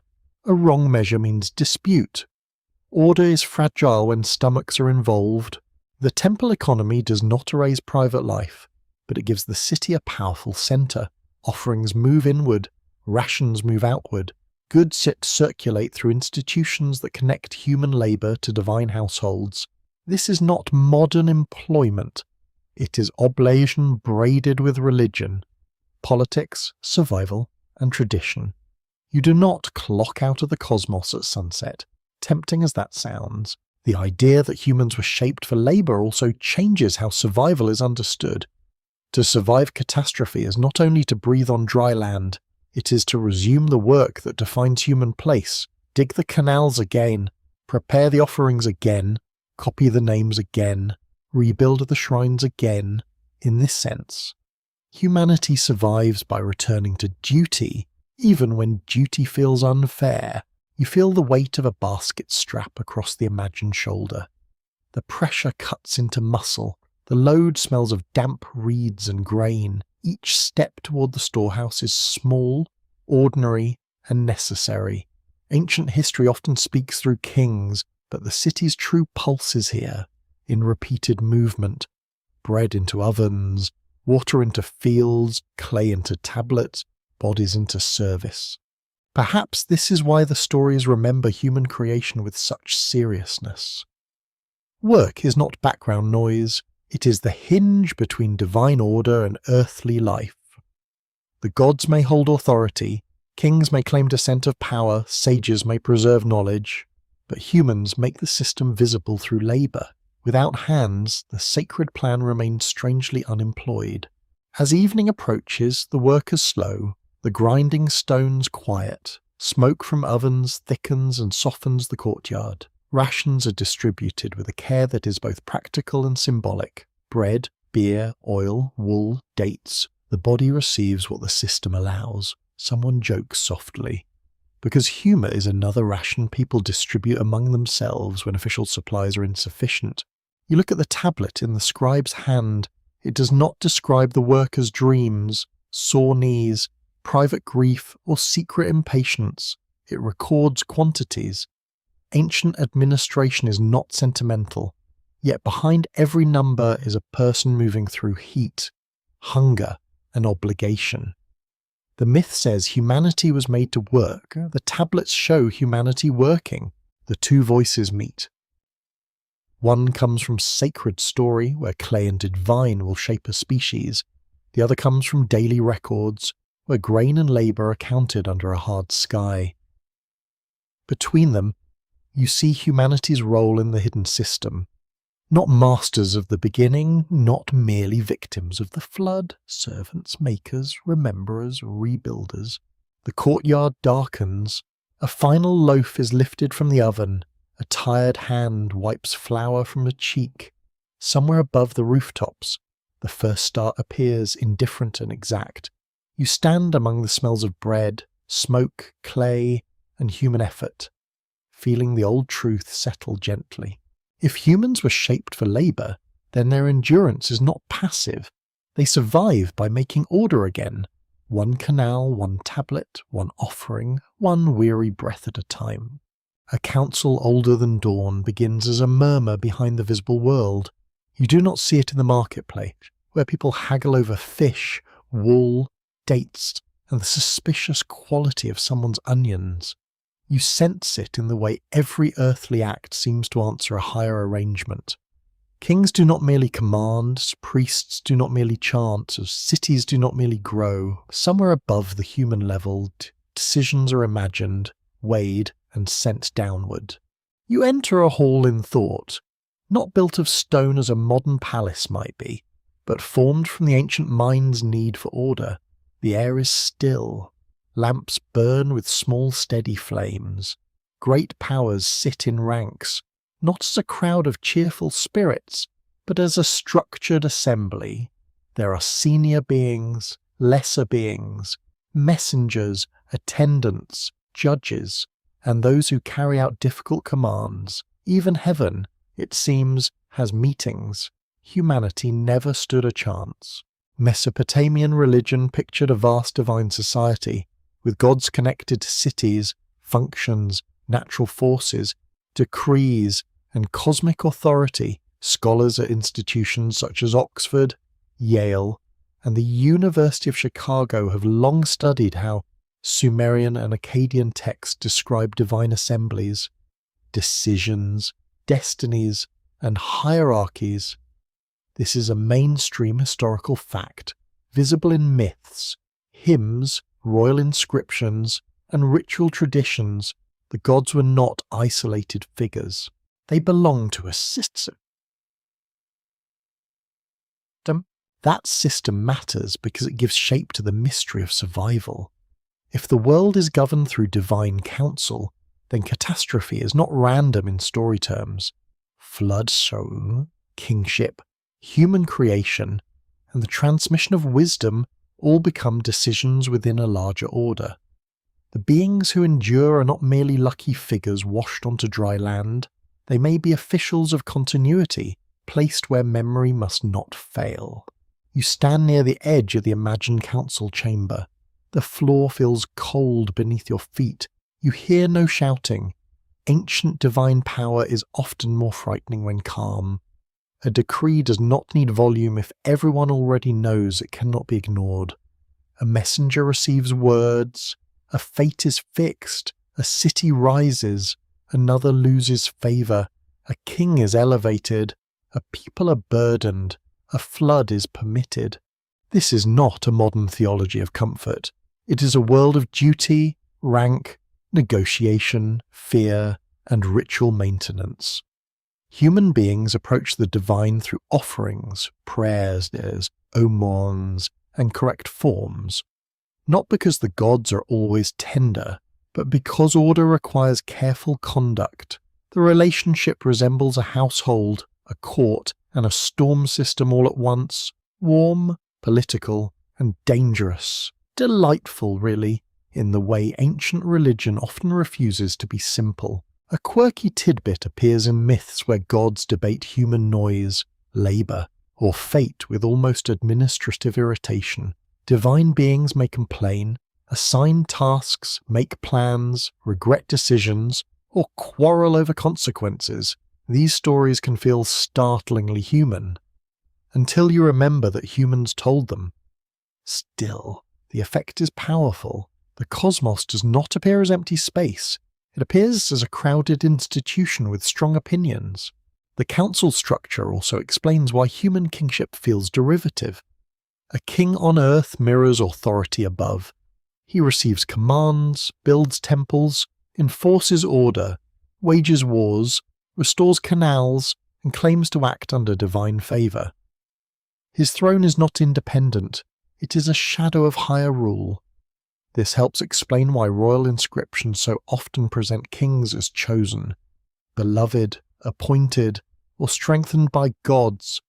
Political power needs cosmic paperwork too. You walk through a palace courtyard where a ruler prepares for ritual. Servants bring water, garments, oil, and carved objects. The king's face is arranged into solemnity, because kings are expected to look like they understand everything. A priest speaks carefully. A scribe waits nearby to preserve whatever should be remembered. The ritual does not merely bless the ruler, it places him inside a hierarchy that began before his birth and will continue after his bones are dust. The open scholarly debate concerns how divine assembly imagery relates to real political life. Some researchers argue that myths mirror human institutions, projecting councils, courts, and royal households into heaven. Others suggest the divine hierarchy shaped how people understood earthly authority from the beginning. Many scholars prefer a circular model, where human politics and divine imagination continually reinforced one another. Nobody escapes the circle cleanly, which is rather fitting. In this layered world, surviving beings may function like intermediaries. They are not necessarily supreme gods. They stand between council and king, between deep time and human time, between a destroyed order and a restored one. Their authority comes from proximity to decisions made elsewhere. They know because they have heard, served, recorded, or carried the decree. You imagine a messenger figure crossing the boundary between divine chamber and human city. No thunder announces him. He moves through dream, omen, ritual vision, priestly tradition, or old text. The message may become a command to build, to flee, to preserve, to rule, to purify, or to remember. The human receiver does not always understand the whole system. He receives only enough to act. That may be how history usually works, unfortunately. The council older than dawn creates a hidden architecture behind events. At the highest level, destinies are determined. Below that, gods administer cities and domains. Below them, kings and priests enact order. Below them, workers sustain the system with grain, labour, and offerings. Scribes bind the levels together by recording what must not dissolve into rumour. The structure feels immense, but also intimate, because it reaches into bread, water, sleep, and fear. You smell incense now, heavy and resinous, filling a temple room where divine images rest in shadow. Their eyes are inlaid, bright in the lamplight, almost too awake. Offerings are placed before them, bread, beer, meat, fruit, oil, and woven cloth. The gods receive care through human hands. The arrangement is unequal but reciprocal. Humans serve the gods, and in return they hope for protection, fertility, victory, and the continuation of the world. The beings who survive the first extinction become more understandable within this system. They need not be rebellious wanderers or secret rulers in the modern sense. They could be retainers of cosmic order, remembered as sages because they carried knowledge, remembered as watchers because they remained alert, remembered as strange because their role did not fit ordinary human categories. They are pieces of a hierarchy glimpsed from below. Perhaps their survival is less biological than institutional. A council survives because its decrees survive. A temple survives because its rites are copied. A sage survives because his knowledge is transmitted. A city survives because its name remains in the list. In ancient thought, existence is not only flesh, it is office, function, name, and place within the ordered wholes. That idea is unsettling in a quiet way. To be human, then, is not to stand at the centre, but to occupy a station. You're part of a design that began before you and does not ask your permission. It offers meaning, but not necessarily freedom. It grants continuity, but demands service. It remembers you only if your name enters clay, either song, lineage, or ritual. The council hall fades as night deepens, yet its pattern remains over the city like invisible beams holding up a roof. People sleep beneath it without seeing it. A baker dreams of rising dough. A guard fights sleep near a gate. A mother listens for a child's breathing. A scribe leaves his tablet covered against dust. Above them all, the old hierarchy rests in silence, waiting for dawn to resume the world. You do not need to decide whether such a council exists beyond imagination. The historical truth is that ancient Mesopotamians thought through structures of divine order, and those structures shaped how they understood creation, flood, kingship, and wisdom. The story of surviving beings becomes richer there, not louder. They are not random marvels, they are signs of an ancient system trying to continue after rupture. In the darkness, the idea settles softly. A world can end on the surface while its deeper pattern remains. A city can fall while the decree of kingship continues. A flood can drown streets while memory passes through appointed hands. Somewhere behind the visible world, the council older than dawn keeps its strange silence. And perhaps the beings who remained awake were never outside the system at all. Perhaps they were the system remembering itself. A council older than dawn begins as a murmur behind the visible world. You do not see it in the marketplace, where people haggle over fish, wool, dates, and the suspicious quality of someone's onions. You sense it in the way every earthly act seems to answer a higher arrangement. Kings do not merely command, priests do not merely chant, cities do not merely grow. Somewhere above the human level, decisions are imagined, weighed, and sent downward. You enter a hall in thought, not built of stone as a modern palace might be, but formed from the ancient mind's need for order. The air is still.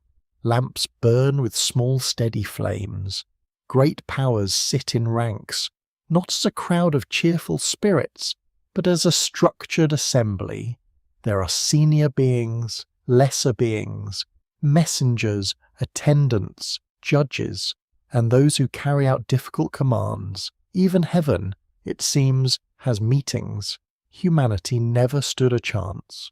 Mesopotamian religion pictured a vast divine society, with gods connected to cities, functions, natural forces, decrees, and cosmic authority. Scholars at institutions such as Oxford, Yale, and the University of Chicago have long studied how Sumerian and Akkadian texts describe divine assemblies, decisions, destinies, and hierarchies.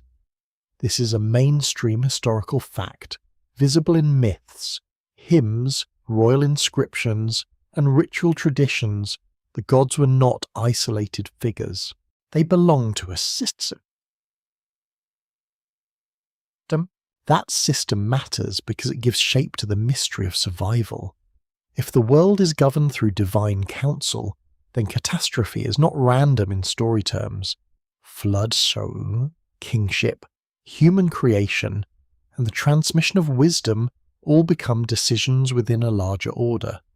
The beings who endure are not merely lucky figures washed onto dry land. They may be officials of continuity, placed where memory must not fail. You stand near the edge of the imagined council chamber. The floor feels cold beneath your feet. You hear no shouting. Ancient divine power is often more frightening when calm. A decree does not need volume if everyone already knows it cannot be ignored. A messenger receives words. A fate is fixed. A city rises. Another loses favour. A king is elevated. A people are burdened. A flood is permitted. This is not a modern theology of comfort. It is a world of duty, rank, negotiation, fear, and ritual maintenance. Human beings approach the divine through offerings, prayers, omons, and correct forms, not because the gods are always tender, but because order requires careful conduct. The relationship resembles a household, a court, and a storm system all at once, warm, political, and dangerous. Delightful, really, in the way ancient religion often refuses to be simple. A quirky tidbit appears in myths where gods debate human noise, labour, or fate with almost administrative irritation. Divine beings may complain, assign tasks, make plans, regret decisions, or quarrel over consequences. These stories can feel startlingly human, until you remember that humans told them. Still, the effect is powerful. The cosmos does not appear as empty space. It appears as a crowded institution with strong opinions. The council structure also explains why human kingship feels derivative. A king on earth mirrors authority above. He receives commands, builds temples, enforces order, wages wars, restores canals, and claims to act under divine favour. His throne is not independent, it is a shadow of higher rule. This helps explain why royal inscriptions so often present kings as chosen, beloved, appointed, or strengthened by gods. Political power needs cosmic paperwork too. You walk through a palace courtyard where a ruler prepares for ritual. Servants bring water, garments, oil, and carved objects.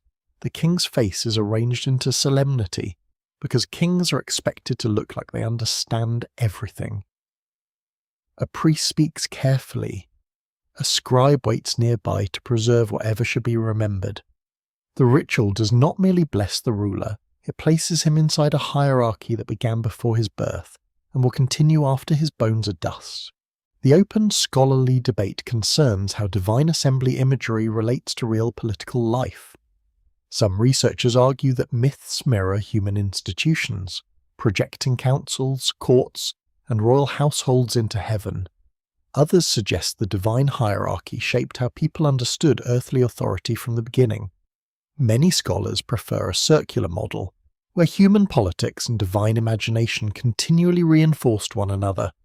Nobody escapes the circle cleanly, which is rather fitting. In this layered world, surviving beings may function like intermediaries. They are not necessarily supreme gods. They stand between council and king, between deep time and human time, between a destroyed order and a restored one. Their authority comes from proximity to decisions made elsewhere.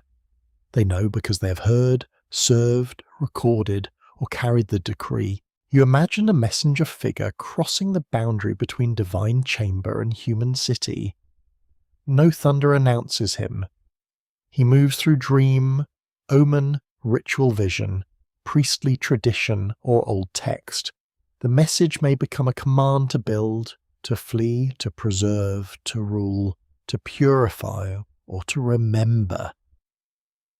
The human receiver does not always understand the whole system. He receives only enough to act. That may be how history usually works, unfortunately. The council older than dawn creates a hidden architecture behind events. At the highest level, destinies are determined.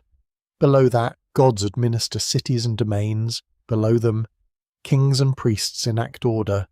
Below them, workers sustain the system with grain, labour, and offerings. Scribes bind the levels together by recording what must not dissolve into rumour.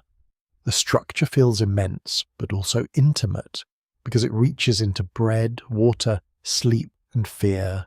You smell incense now, heavy and resinous, filling a temple room where divine images rest in shadow.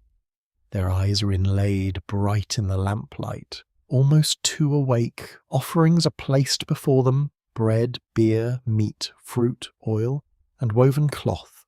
The gods receive care through human hands. The arrangement is unequal but reciprocal. Humans serve the gods, and in return they hope for protection, fertility, victory, and the continuation of the world. The beings who survive the first extinction become more understandable within this system. They need not be rebellious wanderers or secret rulers in the modern sense. They could be retainers of cosmic order, remembered as sages because they carried knowledge, remembered as watchers because they remained alert, remembered as strange because their role did not fit ordinary human categories. They are pieces of a hierarchy glimpsed from below. Perhaps their survival is less biological than institutional. A council survives because its decrees survive. A temple survives because its rites are copied. A sage survives because his knowledge is transmitted. A city survives because its name remains in the list. In ancient thought, existence is not only flesh, it is office, function, name, and place within the ordered wholes. That idea is unsettling in a quiet way. To be human, then, is not to stand at the centre, but to occupy a station. You're part of a design that began before you, and does not ask your permission. It offers meaning, but not necessarily freedom. It grants continuity, but demands service. It remembers you only if your name enters clay, either song, lineage, or ritual. The council hall fades as night deepens, yet its pattern remains over the city like invisible beams holding up a roof. People sleep beneath it without seeing it. A baker dreams of rising dough. A guard fights sleep near a gate. A mother listens for a child's breathing. A scribe leaves his tablet covered against dust. Above them all, the old hierarchy rests in silence, waiting for dawn to resume the world. You do not need to decide whether such a council exists beyond imagination. The historical truth is that ancient Mesopotamians thought through structures of divine order, and those structures shaped how they understood creation, flood, kingship, and wisdom. The story of surviving beings becomes richer there, not louder. They are not random marvels, they are signs of an ancient system trying to continue after rupture. In the darkness, the idea settles softly. A world can end on the surface while its deeper pattern remains. A city can fall while the decree of kingship continues. A flood can drown streets while memory passes through appointed hands. Somewhere behind the visible world, the council older than dawn keeps its strange silence. And perhaps the beings who remained awake were never outside the system at all. Perhaps they were the system remembering itself. The flood as reset feels different from the flood as ending. An ending leaves only silence. a final dark surface with nothing rising from it. A reset is more troubling. It suggests intention, selection, and the possibility that destruction can be folded into design. The waters do not merely erase, they separate one arrangement of the world from another. You stand on a low ridge above a drowned plain, where brown water spreads beneath a pale sky. The scene is quiet in the way exhausted things become quiet. Broken reeds lie in mats along the current. The tops of walls show briefly, then vanish beneath ripples.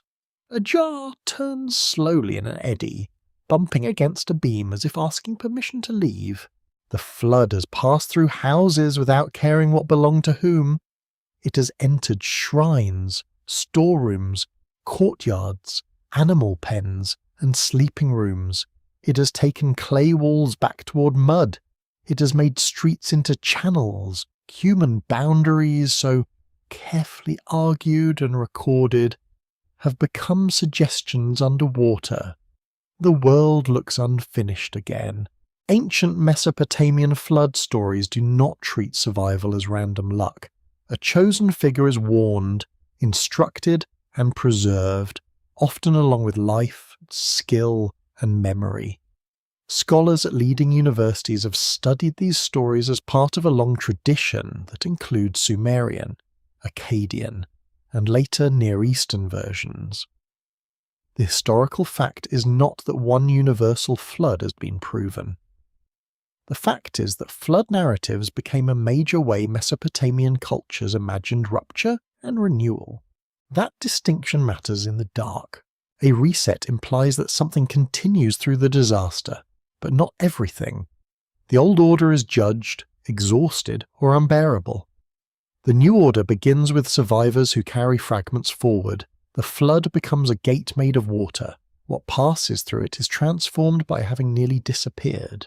You imagine the survivor's vessel not as a grand ship from a polished painting, but as a desperate construction smelling of pitch, wet wood, rope, animals, fear and breath. It creaks under the weight of too many living things. There is no elegant music. There is damp straw, restless bodies, sour air, and someone trying very hard not to panic. Survival is rarely photogenic at close range. Yet inside that cramped darkness, continuity gathers, seeds, animals, tools, names, ritual instructions, family memory, perhaps tablets wrapped or stored as carefully as conditions allow, perhaps no tablets at all, only human mouths repeating what must not be lost.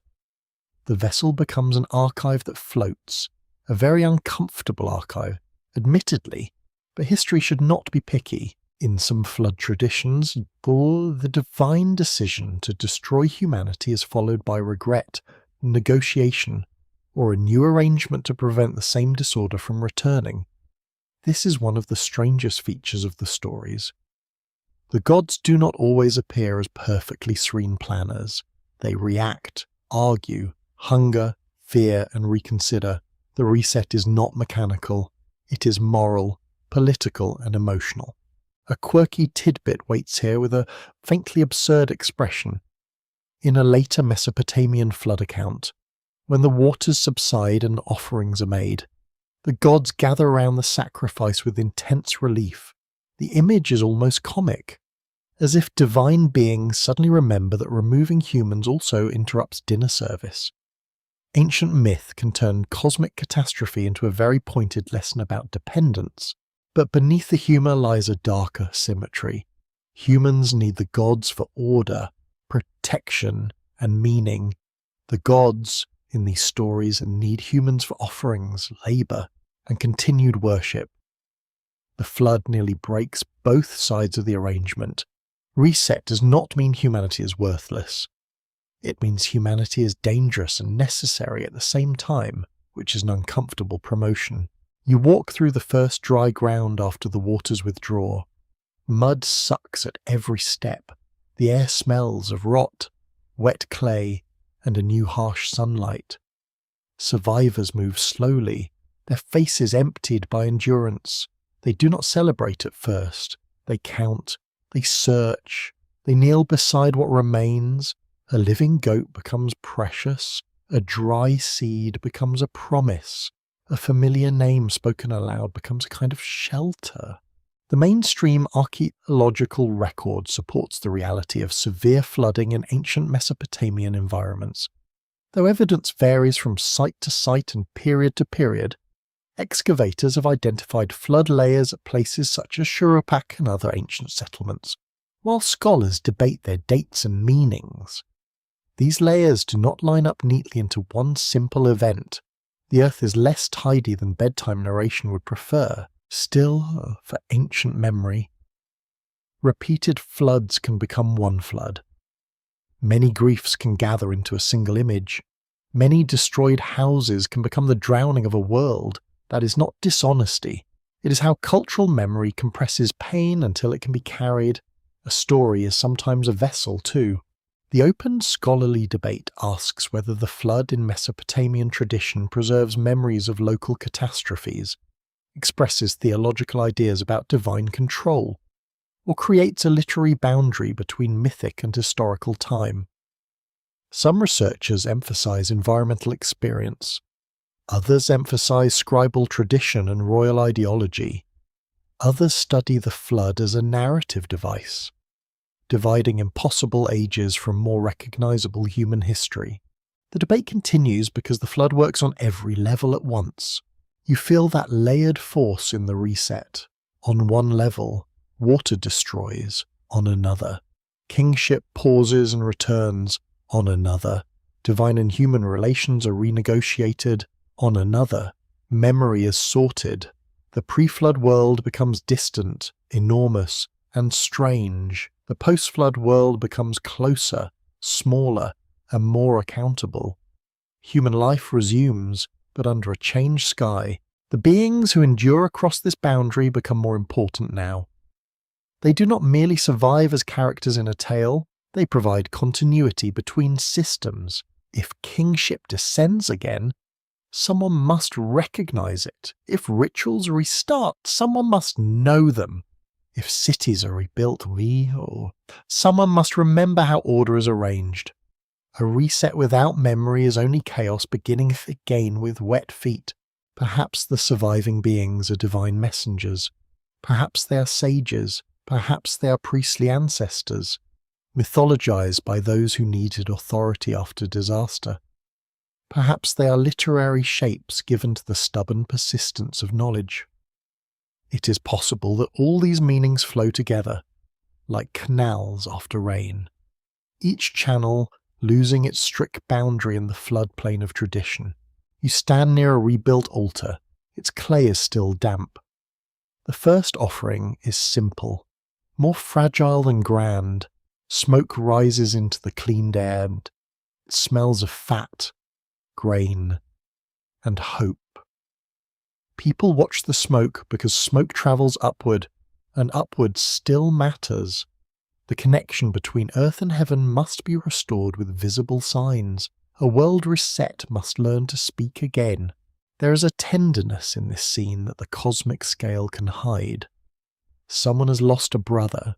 Someone has lost a field. Someone carries a child who will never remember the water, yet will inherit its story. Someone ties a reed fence with shaking hands. Someone laughs suddenly at nothing because the body sometimes releases fear in strange ways. The new world begins among people who are not ready. Reset is not comfort. It is permission to continue. The flood as reset also changes the meaning of extinction. If the first remembered order vanished, then the world afterward is not simply normal life resumed. It is a second arrangement, built under the shadow of the first. Every city becomes a reconstruction. Every king becomes a later holder of a returned office. Every tablet becomes a small dry island, carrying signs over the waters of forgetting. You look back across the plain. Pools still mirror the sky. Broken branches drift in slow circles. The silence has thinned now, filled by insects, birds, and the cautious sounds of work. A man lifts a spade. A woman sorts seed.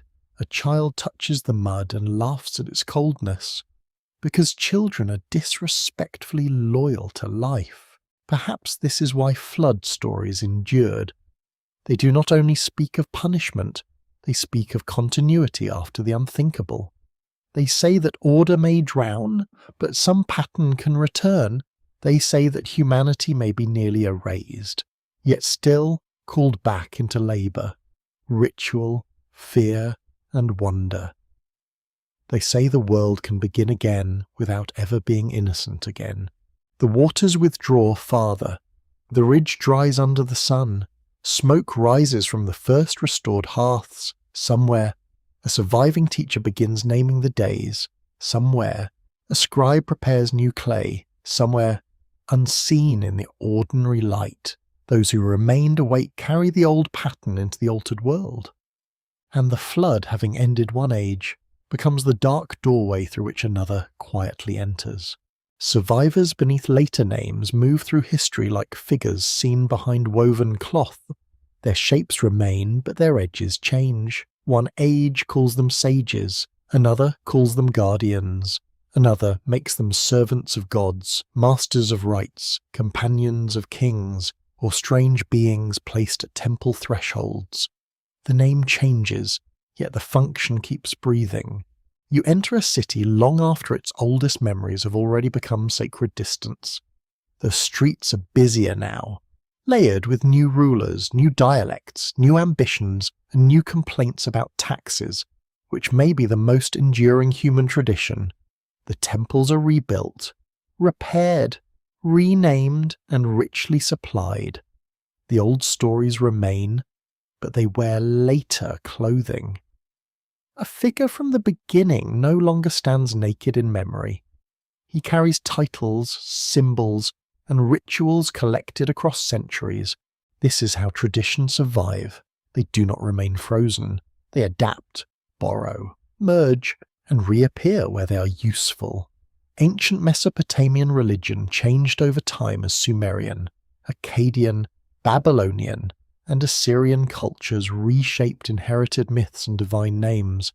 Scholars at universities such as Chicago, Oxford, and Yale study these continuities through tablets, inscriptions, ritual text, and art. The mainstream fact is clear. Mesopotamian traditions were not static, but richly layered across many centuries. You feel that layering in the temple air. Incense smoke hangs beneath wooden beams. A bronze fitting catches lamplight. The floor is cool and worn by processions. Priests move with practiced calm, carrying objects whose meanings are older than any one person present. Nobody here has invented the ritual from nothing. Everyone inherits, everyone performs, everyone becomes part of a chain. The beings who survive beneath later names are carried by this chain. Their original form may be lost, or perhaps there was never one original form at all. A culture hero may become a ritual guardian, a divine attendant may become a sage, a primeval teacher may be linked to a famous king, a protective spirit may be carved with features borrowed from animals, water, or birds. The old function persists beneath new surfaces. You pause before a carved figure set near a doorway. Its posture is formal, its raised hand may bless, warn or ward off harm. Its body combines human and otherworldly signs. The face is calm, almost bureaucratic in its patience. It does not leap at intruders. It stands. That is enough. Ancient protective beings often seem to understand that stillness can be more powerful than drama. In later Mesopotamian palaces and temples, protective figures were placed at threshold, walls, and gateways to defend sacred or royal spaces.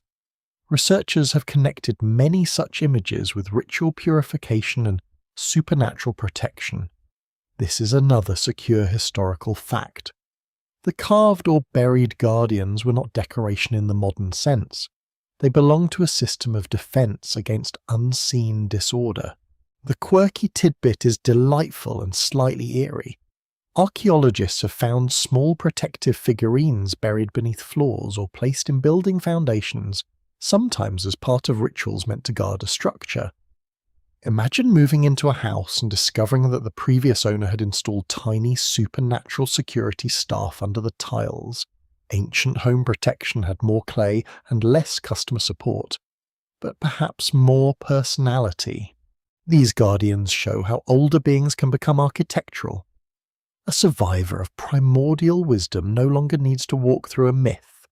He can stand at a doorway in stone. He can lie hidden in a foundation deposit. He can appear in an incantation, summoned by name. He becomes part of the building's immune system, a sacred barrier against collapse, disease, demons, and the general rudeness of chaos. The open scholarly debate concerns the relationship between the primeval sages and later protective spirits. Some experts see a direct link, arguing that the old culture bearers became ritual figures invoked for protection and purification. Others warn that ancient categories are complicated and that modern readers may merge separate traditions too quickly. Some propose that scribal scholars deliberately associated themselves with these beings, using ancient names to strengthen learned authority. The question remains open because the evidence is suggestive, but not perfectly obedient. You walk deeper into the city's sacred district. Walls bear inscriptions praising kings who restored temples, defeated enemies, received divine favour, and naturally wished everyone to know about it. Royal memory is rarely modest, yet even these proud inscriptions depend on older forms. The king claims to rebuild what earlier kings built. He claims to restore what decay damaged. He presents himself as servant of a divine order older than his reign. Here too, survivors hide beneath later names. The king may not call them that. He may speak of gods, ancestral rites, ancient foundry schemes, wise plans, and proper measurements. But the same idea returns. Order existed before the current age. Knowledge must be recovered, preserved, and enacted. The living ruler is legitimate because he touches something earliest. Your hand rests against a cool wall. The mud brick beneath plaster is packed with generations of repair. A city is never one age. It is many ages pressed together. The same is true of its beings. A name spoken in a Sumerian hymn may echo in an Akkadian text. A role once attached to a primeval counselor may appear in an Assyrian ritual. A symbol tied to water may stand beside symbols of heaven, kingship, or protection. Nothing travels unchanged, but some things travel fast. This is why simple explanations fail. To say the beings were only gods flattens them. To say they were only priests is too narrow. To say they were ancient aliens is the sort of leap that makes evidence quietly leave the room. They're better understood as durable forms of memory, shifting across time while preserving the claim that civilization depends on knowledge older than ordinary human experience. For a moment, it feels as though the entire city is a mask worn by the past. Every temple has an older temple beneath it. Every ritual has an older gesture behind it. Every divine name carries a history of translation, borrowing, and reinterpretation.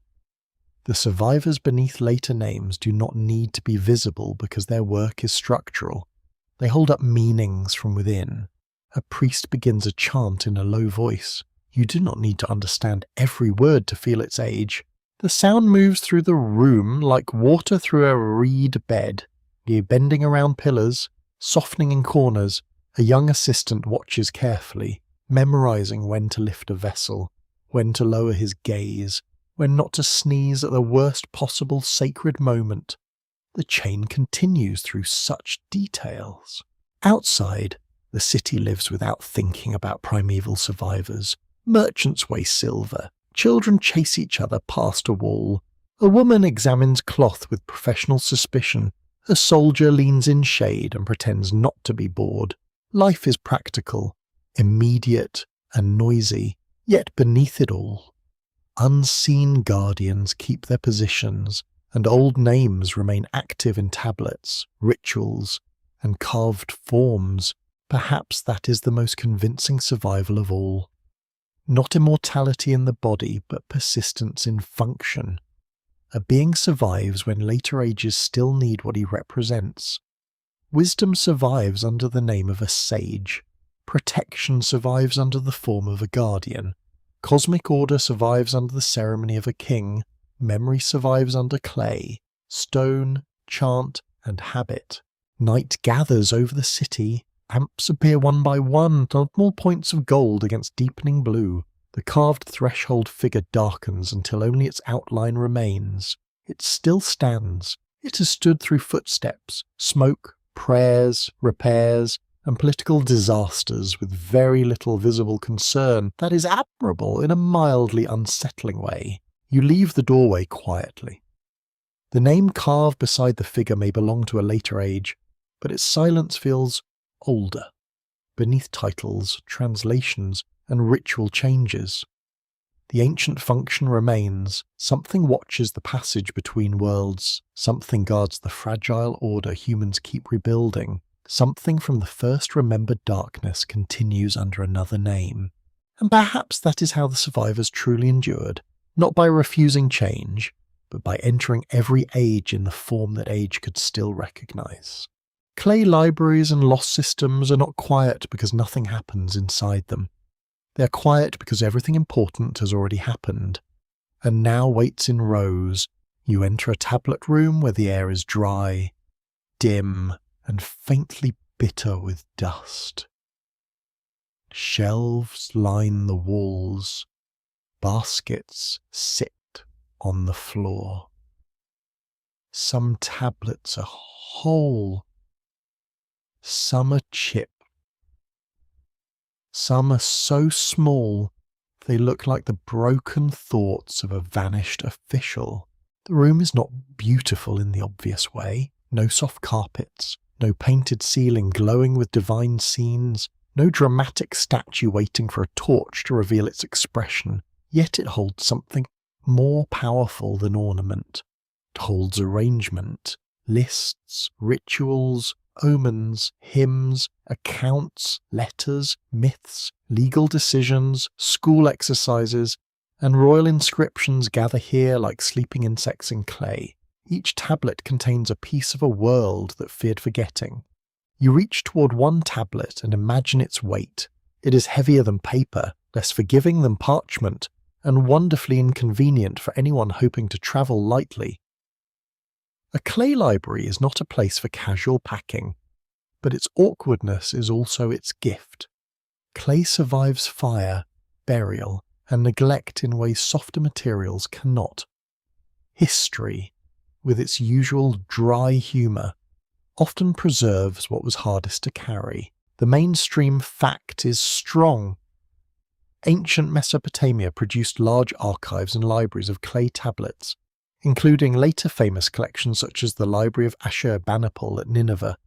Scholars from institutions such as Yale, Chicago, Oxford, and Pennsylvania have studied these collections to understand law, literature, ritual, medicine, astronomy, administration, and royal ideology. These tablets prove that Mesopotamian learning was organized, copied, classified, and transmitted across centuries. That is the word that matters now, transmitted. A system does not survive by being known once. It survives by being copied, taught, corrected, stored, and used again. A student learns signs, a teacher marks errors, a priest memorizes a ritual, a scholar compares omens, a clerk files accounts. A royal scribe preserves a myth because kings enjoy being attached to old authority, as kings often do with impressive seriousness. Through repetition, the system remains alive. You walk between baskets of tablets and feel the presence of many minds. Some are practical, some are anxious, some are ceremonial. One tablet may record barley, another may warn that an eclipse has meaning, another may preserve a story of creation or flood, another may list gods, cities, stones, birds, or diseases. The archive does not separate life into tidy modern categories. It allows economics, magic, statecraft, theology, and whether to breathe the same dusty air. A lost system begins to reveal itself through these fragments. Not a secret machine with shining gears. Not the sort of thing fringe documentaries illustrate with blue lights and far too much confidence. It is subtler.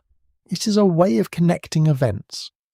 A liver mark connects to divine intention. A king's dream connects to political fate. A flood connects to moral order. A city foundation connects to cosmic approval. A tablet connects the hand of one scribe to the mind of another centuries later. This system is not irrational within its own world. It is disciplined. It has rules, precedents, specialized training, and professional memory. Omen series could contain thousands of entries.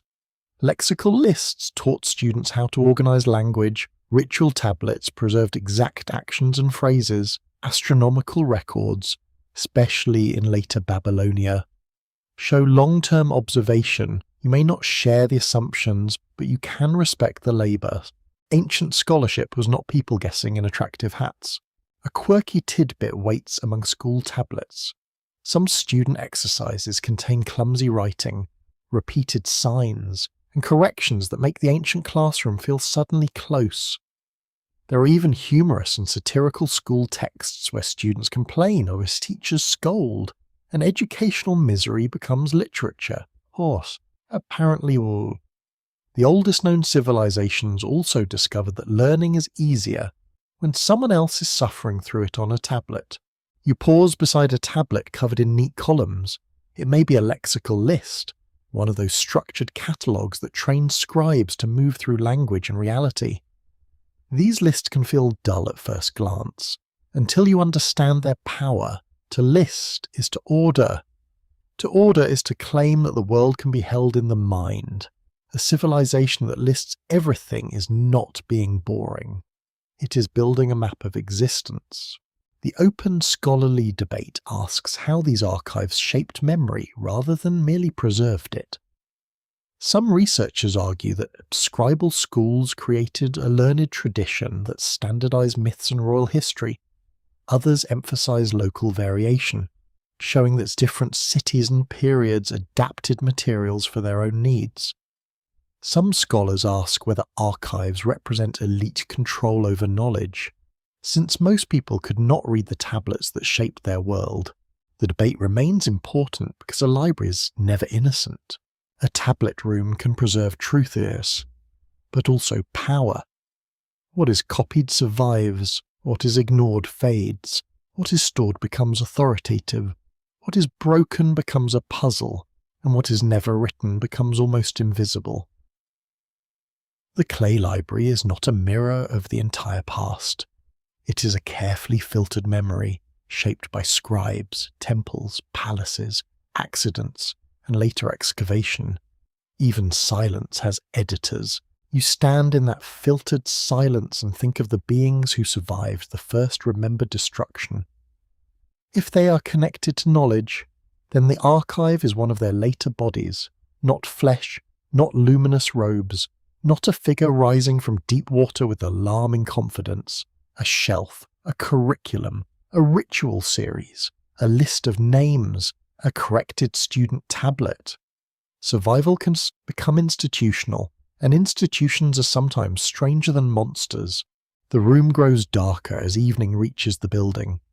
Dust turns grey, tablet edges blur, a small lamp is lit, and suddenly the wedge marks catch light like tiny valleys. The signs become shadows within shadows. You understand why ancient writing feels alive. It changes as the lamp moves. It withholds and reveals by angle. Meaning is not only read, it is almost excavated from the surface. One tablet may contain an omen. If this happens, then that may follow. Another may contain a ritual response. If the sign is dangerous, do this. Another may name protective beings placed in foundations or doorways. Another may connect a king to ancient wisdom. The archive is not a pile of text. It is a network of danger and remedy, memory and action. It tells the living how to behave when the unseen presses too close. Here, the hidden system becomes calm enough to study. There are patterns of 7, ranks of divine beings, named cities, sacred offices, pre-flood memories, post-flood restorations, rituals for purification, calendars for proper timing, and lists that place everything from gods to fish inside order. The world is imagined as readable, but only through training. The untrained eye sees clay, the trained mind sees warning, precedent, and command. You hear sandals outside the doorway. A scribe enters carrying a tablet still damp. He places it near others, perhaps after checking its contents against an older copy. His movement is ordinary, almost sleepy. He does not know he is extending a conversation across thousands of years. He only knows that the tablet belongs here, in the correct place, among the correct series, cosmic continuity, it turns out, may depend on proper shelving. There is something soothing in that. The vast mysteries of creation, flood, divine councils, and ancient sages become, at least for a moment, manageable through storage. Humans cannot control death, water, or the will of heaven, but they can sort tablets, they can label baskets, they can teach a child the next sign. Small acts become defences against oblivion. The lost system is never fully recovered. Too many tablets are broken. Too many libraries burned in ways that preserved and destroyed at once. Too many texts remain unread, unpublished, or uncertain. Too many voices were never written at all. Still, enough remains to feel the outline. A civilization tried to bind the visible and invisible world through clay. It tried to make reality answerable to signs. As night settled, the tablet room seems to breathe with stored time. The shelves hold fragments of lore, myth, grain, sickness, kings, gods, and protective names. The beings who once seemed to stand beside flood and creation now seem woven into this web of learning. They survive as authorities behind knowledge, as figures invoked when order needs ancient roots. You step back from the shelves, the lamp flame trembles, the tablets remain still, patient and unreadable to most eyes. Yet they have kept their pressure marks through empires, fires, and burial. A lost system sleeps here, not dead, only dispersed among fragments. And in the dry hush of the clay library, the oldest survivors no longer look like figures at all. They look like memory organised against the dark. The scholar's uneasy kilas begins where certainty grows thin. You stand in a museum study room beneath clean electric light, far from the heat of the floodplain. The air smells of paper, dust, cotton gloves, and the faint metallic chill of storage cabinets. On the table rests a tablet whose surface has outlived kings, cities, and the patient overconfidence of many modern theories. A scholar leans over it with a magnifying lens. Her movements are careful. She does not treat the clay like a treasure from a fantasy tale, because that would be silly and probably bad for the conservation report. She treats it as evidence, fragile evidence, incomplete evidence, evidence that can speak, but only in a damaged voice. This room is where wonder must behave itself. The tablet is measured, photographed, catalogued, compared, and placed within a known tradition. Signs are read according to grammar, script development, scribal practice, and parallels from other texts. A broken passage is not repaired with imagination alone. It is repaired, when possible, through comparison. A missing name does not become whatever sounds most exciting at midnight. The scholar's work is slower than mystery prefers, yet slowness has dignity. Modern Assyriology, the study of ancient Mesopotamian languages and texts, grew through the combined work of museums, universities, excavations, and specialists across many countries.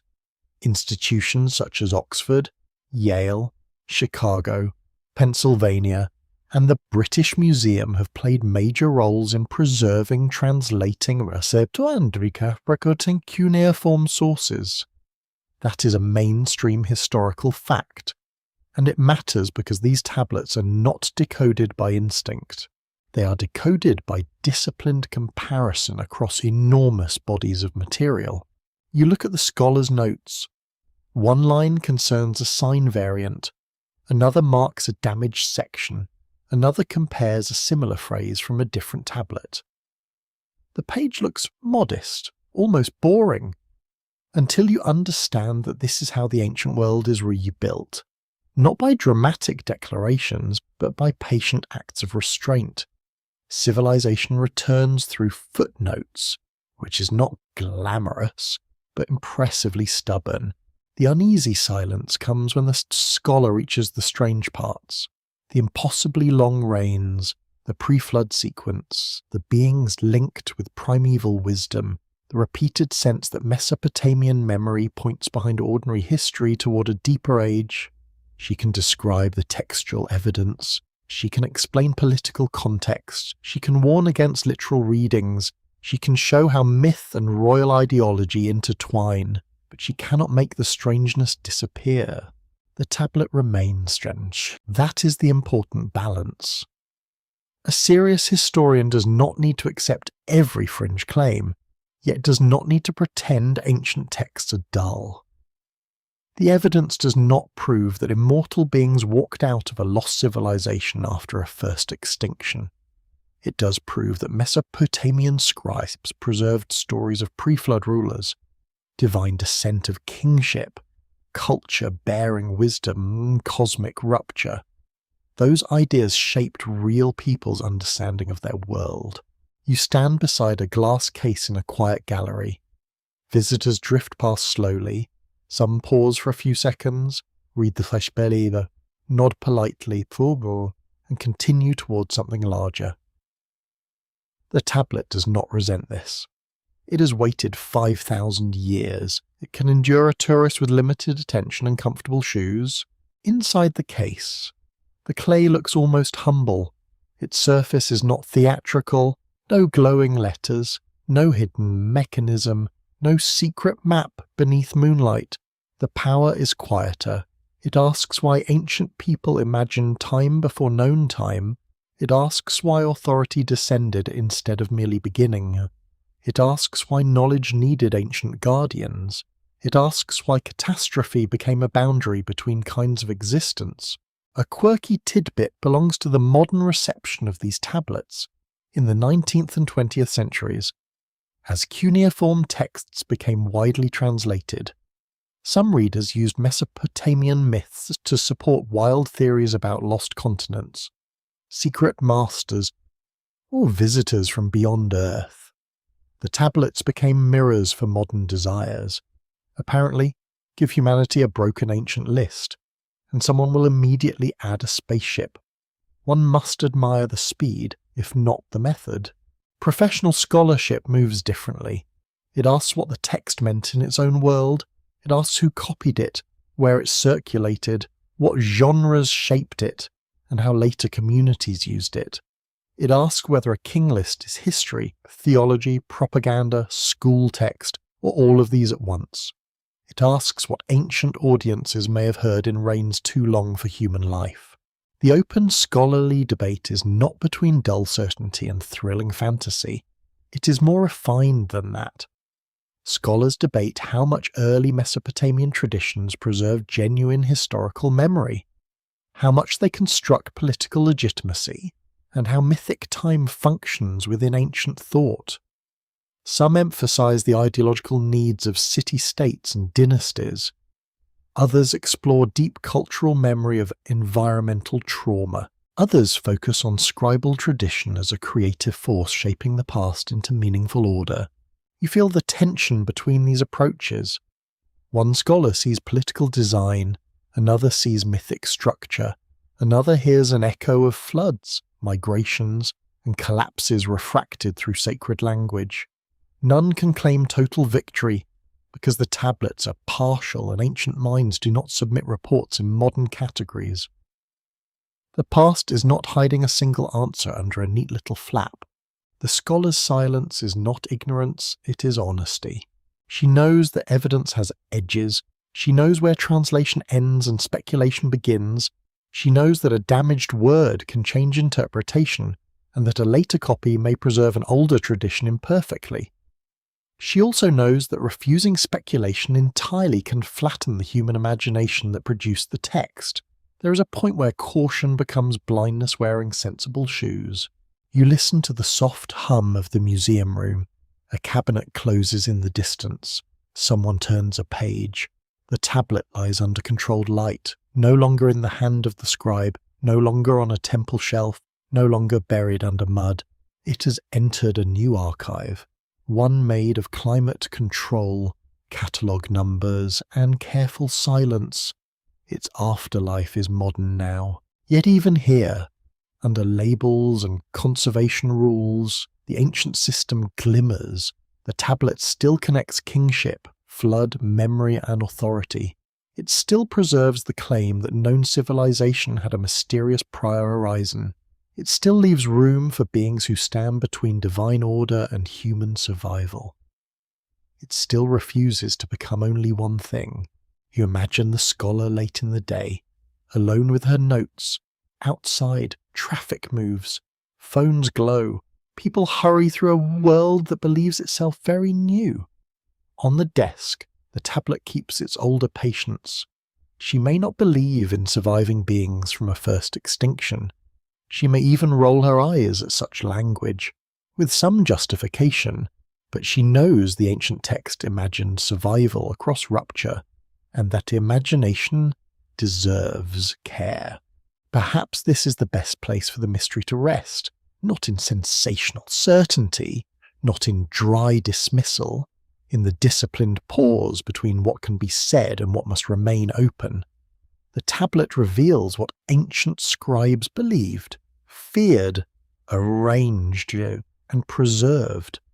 It does not reveal everything those beliefs might mean. The gallery lights soften near closing. Visitors leave. Footsteps fade across polished floors. The tablet remains in its case, surrounded by labels that explain and glass that separates. It has become an artifact, but not a dead one. Each careful reading wakes it a little.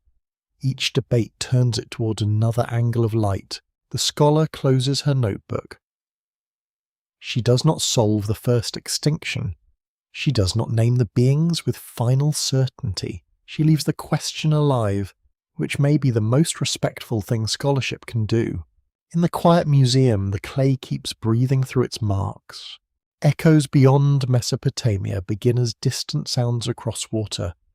Not proof, not a single hidden master story, not a neat trail of identical memories marching obediently through time. They are echoes.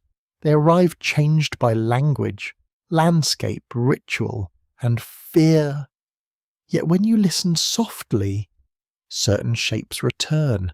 A flood, a chosen survivor, a warning, a vessel, a world washed clean, a strange teacher from the edge of ordinary life. You stand on no single plane now. Your mind moves slowly across regions, following stories as they settle in different soils. In one place, river water climbs through reed houses. In another, rain darkens mountain paths. In another, sea and storm swallow a coast. Human communities remember water because water enters everything. It fills the ditch, the house, the grave, the mouth, the dream. Flood traditions appear in many parts of the world, though they differ greatly in setting and meaning. Scholars at universities such as Oxford, Harvard, and Yale compare these stories carefully, especially within the ancient Near East, where Mesopotamian, Hebrew, and other traditions share certain narrative features. The mainstream fact is clear. Ancient flood stories travelled, adapted, and sometimes influenced one another, but they cannot all be reduced to one simple event. That is where the mystery becomes gentler and wider. You do not need every flood tale to come from the same disaster. Human beings everywhere live under skies that can change mood without apology. Rivers overflow, seas rise, storms destroy. A village may remember its drowning for centuries, then reshape the memory until local grief becomes cosmic drama. In that sense, flood stories are not copies. They are human weather written into myth, yet some echoes feel unusually close.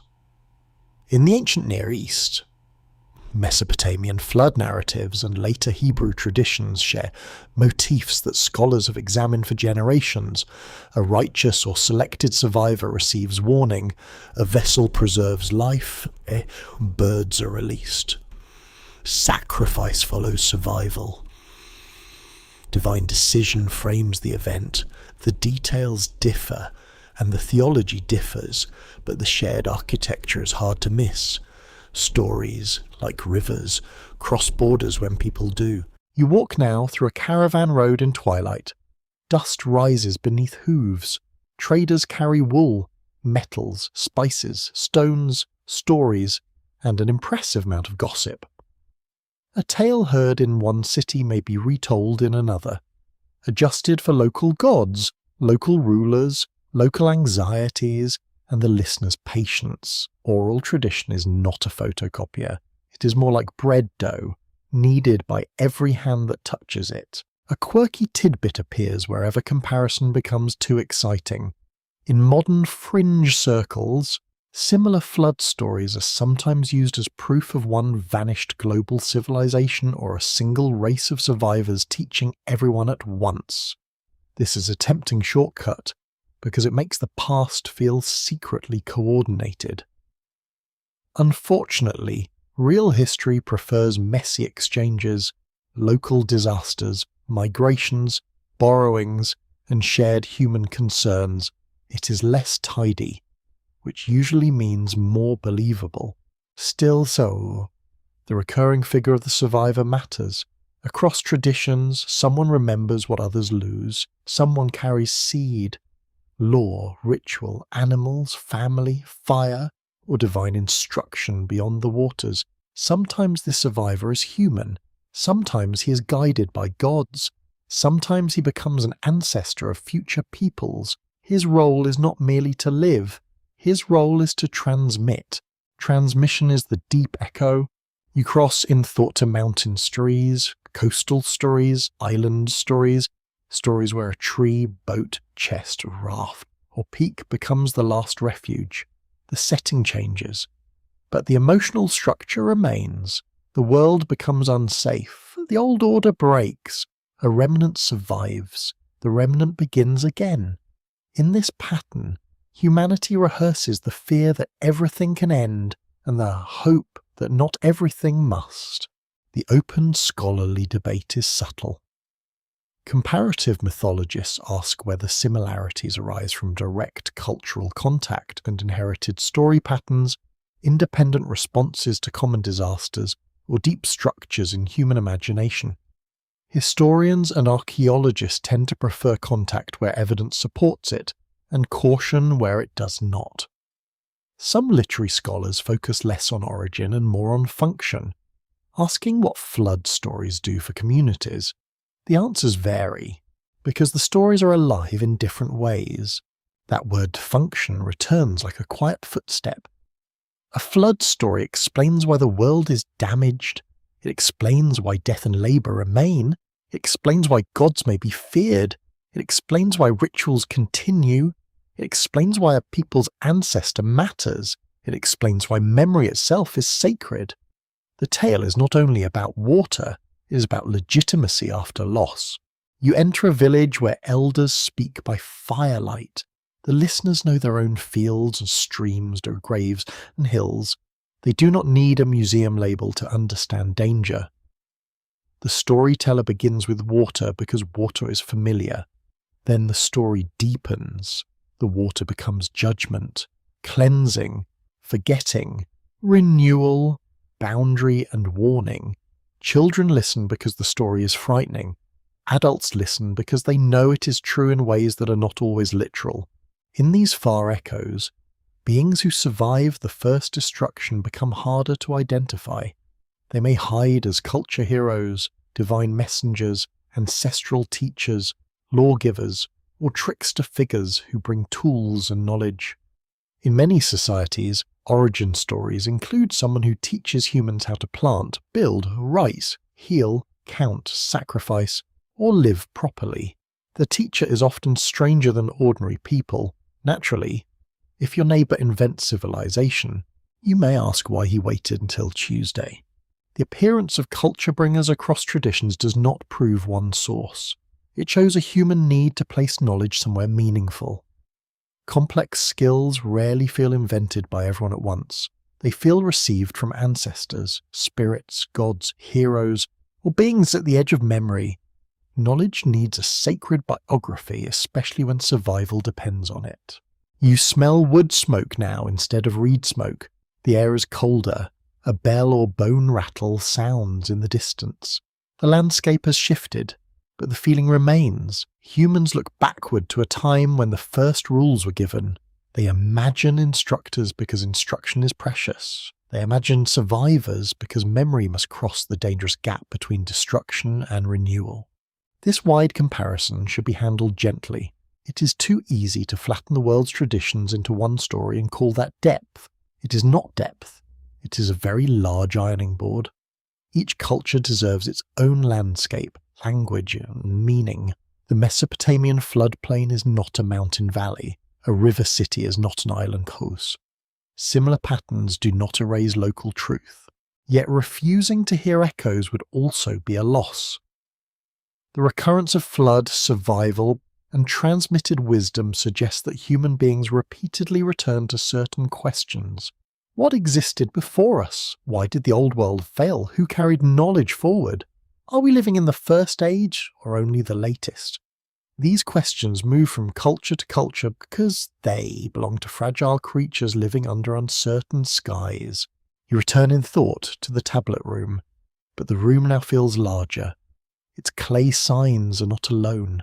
They speak beside other stories, other waters, other survivors standing at the margin of disaster.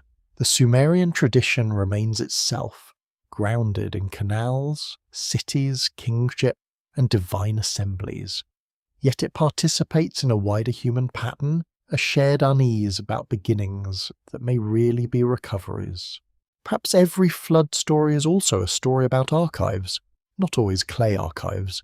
Sometimes the archive is a family line, sometimes a ritual, sometimes a mountain name, sometimes a song, sometimes the memory of where to plant when the waters withdraw.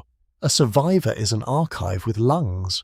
The night grows quiet around these distant echoes. You hear water in many forms now.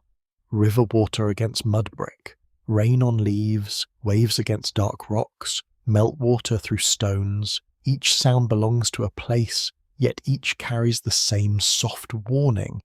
Human order is temporary. Human memory is stubborn. Between those two truths, stories are born. No single answer arises from the comparison.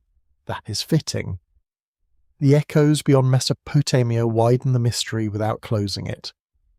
They suggest that the first extinction, whether remembered as flood, war, collapse, judgment, or reset, belongs to a human grammar of fear and renewal.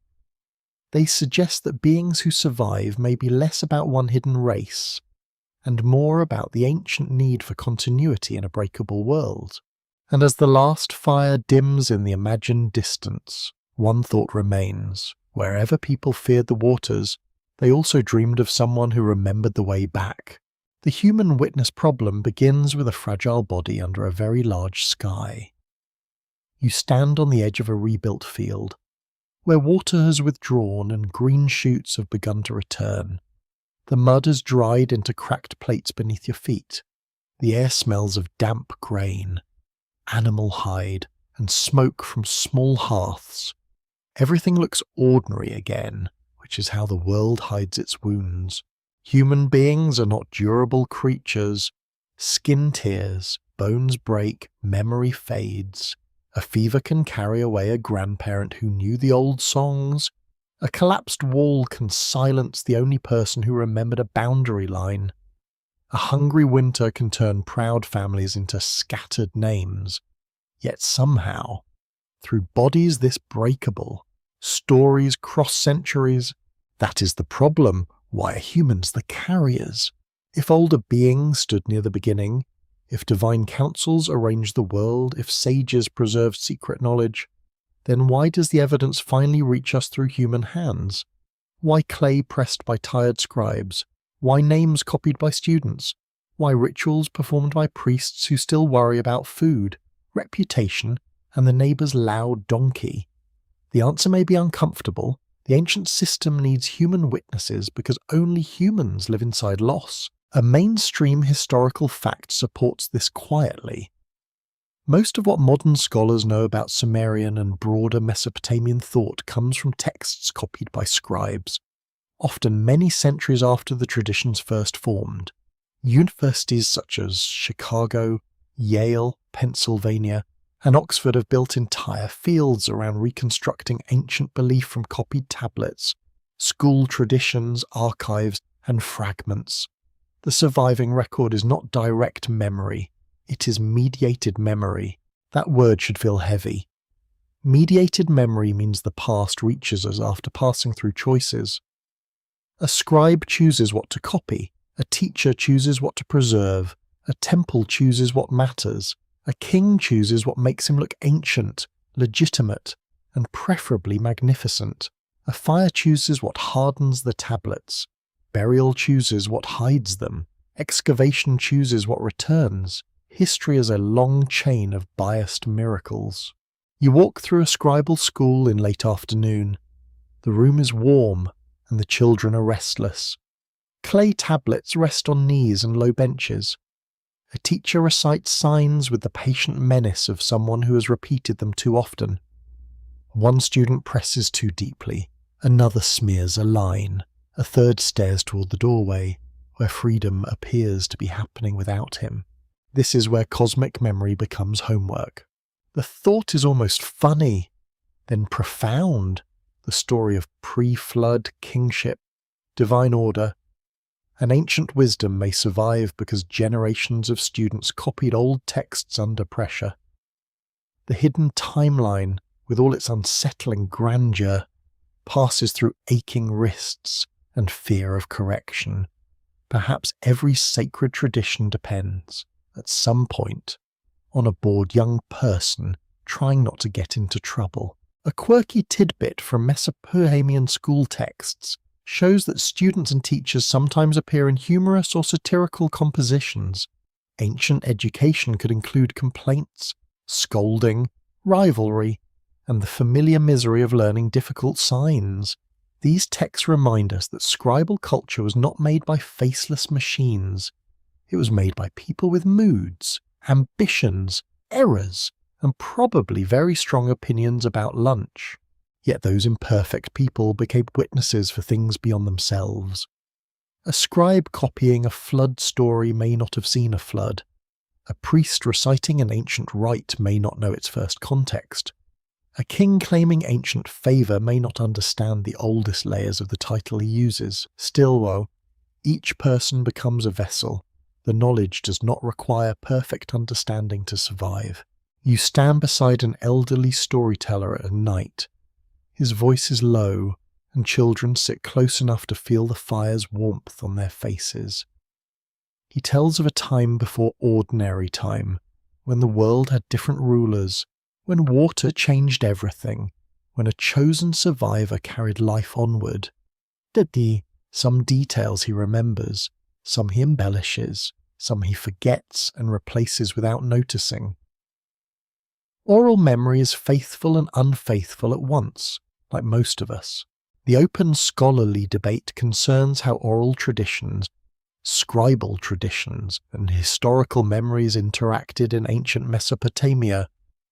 Some researchers argue that written texts fixed older oral materials into prestigious forms. Others think scribal schools reshape traditions so deeply that the surviving versions mainly reflect elite learning. Some historians search for traces of real events beneath mythic structure. while others warn that such traces can be impossible to isolate. The debate remains tender because memory is not a clear jar of water. Human witnesses distort, they also preserve. That double truth is essential. Without humans, the stories vanish. With humans, the stories change. The witness is both bridge and veil. Every retelling carries the past forward while placing fingerprints over it. This is not failure, it is the condition of survival. A story that never changes may be pure, but it is usually dead or locked in a cabinet where nobody asks it for comfort. You look again at the field, workers bend over young barley. Their movements are slow, repetitive, and necessary. None of them appears heroic. Yet if flood returns, if war comes, if famine strikes, what will matter most is not only their strength, but what they remember. Where seeds are stored, which canal gates to open, which rites mark mourning, which names belong to the ancestors, which stories explain why continuation is possible. The beings who survived the first extinction become mirrored in these human carriers. The sages remember cosmic order, humans remember lived order. The divine messenger preserves decrees, the grandmother preserves planting wisdom, the tablet preserves names, the child preserves a song by repeating it badly, then better. The system depends on many forms of witness, not all of them grand. Perhaps this is why ancient texts often combine enormous time with tiny detail. A king may reign for thousands of years, but the tablet is made by a hand. A divine council may decide fate, but offerings must be placed in bowls. A flood may reset the world, but someone must feed the animals in the vessel. Cosmic story only survives when joined to ordinary action. There is a soft humility in that. Human beings are not the first powers in the old Mesopotamian imagination. They are late, fragile, noisy, and assigned work. Yet they become the listeners and recorders. They become the ones who fear forgetting enough to press signs into clay. Their smallness gives them urgency. Immortal beings may not worry about memory in the same way. Mortals know everything can disappear. You sit near the fire as the storyteller's voice slows, sparks rise, then vanish into darkness. A child asks whether the old beings are still alive. The elder pauses, perhaps because he knows, perhaps because he does not. He says they remain where wisdom remains, in names, in rites, in tablets, in the right way to rebuild after water. It is not a clear answer, but children rarely receive clear answers from the deep past. The night air cools, someone pulls a wool cloak tighter. From nearby pens comes the soft breathing of animals. Above, the stars return with their patient indifference. The story continues, moving from mouth to ear, from ear to memory, from memory to clay, from clay to burial, from burial to discovery, from discovery to your listening mind. The human witness problem does not resolve, it deepens. Fragile people carry ancient immensities because fragility makes memory sacred. The broken body understands the broken world. The mortal hand presses signs because it knows time is not kind. The listener remembers because silence is always waiting. And perhaps the beings who survived needed humanity for this very reason. Not because humans were strong, but because humans were brief enough to treasure what could be lost. When gods become history, they do not vanish all at once. They fade by changing shape. A living presence becomes a title becomes a symbol becomes a line in a royal inscription, copied with care by someone who no longer trembles at the name. The sacred does not die loudly, and it becomes useful, formal, and strangely quiet. You stand in a royal workshop where stonecutters prepare an inscription for a king. The room smells of dust, sweat, oil, and fresh chisel marks. A tablet draft lies nearby, giving the words that will be carved into the harder material. The king is chosen by the gods. The king restores the temple, The king defeats enemies. The king protects the people. The king, naturally, has excellent relations with eternity. The language feels grand, but it is also a machine. Royal inscriptions in Mesopotamia often present rulers as divinely appointed, temple builders, conquerors, protectors, and restorers of ancient order. Scholars at institutions such as Yale, Oxford, Chicago, and Pennsylvania have studied how these texts blend political messaging with religious belief. This is a mainstream historical fact. Kingship spoke through sacred history because sacred history made power feel older than argument. You can feel the transformation happening. A divine being once approached through fear, offering, dream, omen, and hymn becomes part of a ruler's public identity. The god is invoked not only because people worship, but because the king needs authority. The sacred name becomes a seal pressed onto political power. It still matters, but it is now travelling through a human agenda. That does not make it false. It makes it historical. Ancient kings did not separate religion and government in the tidy modern way.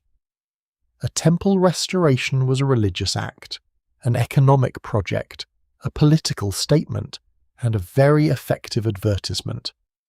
When a king rebuilt a shrine, he claimed to repair the connection between city and heaven. He also reminded everyone who had the resources to move bricks, feed workers, and carve his name into something durable. Piety and public relations shared the same ladder. You walk past a half-carved relief. A ruler stands larger than attendants, facing divine symbols. His beard is arranged with impressive discipline. His posture suggests calm access to power beyond ordinary human reach. He does not look like someone worried about sore feet, bad digestion, or whether the inscription budget is getting silly. Kings learned early that images should omit certain truths.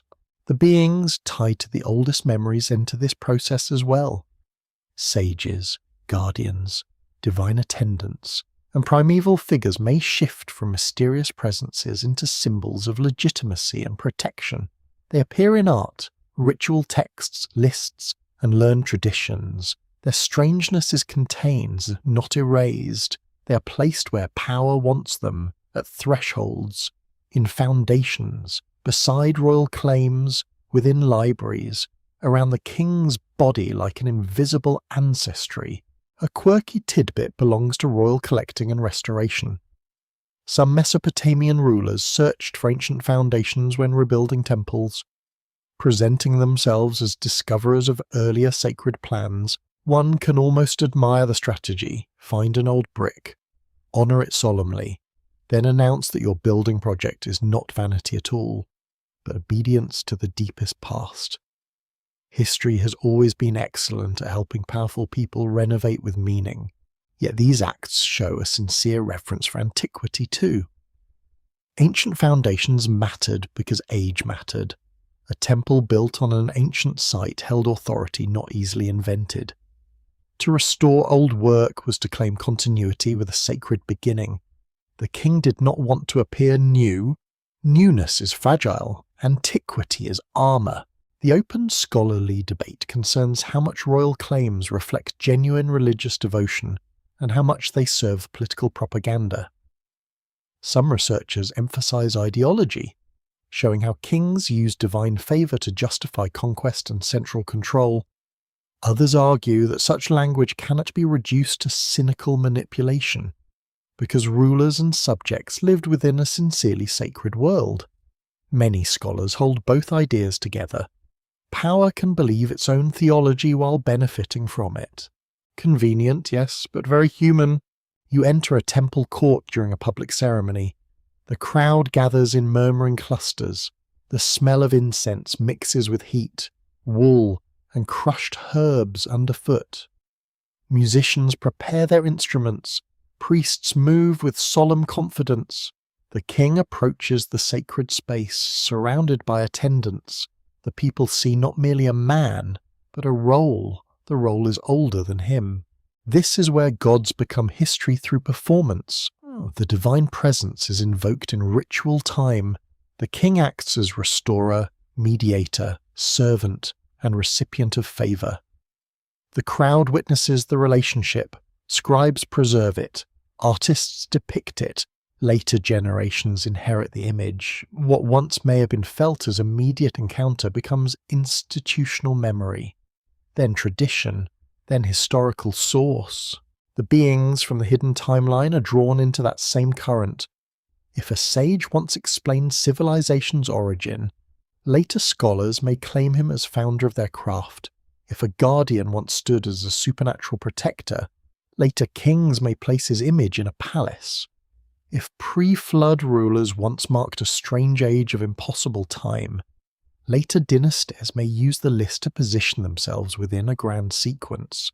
Mystery becomes structure. You pause beside a wall inscription where the king praises his restoration of a temple whose old plan he claims to have found. The words are formal, almost hypnotic.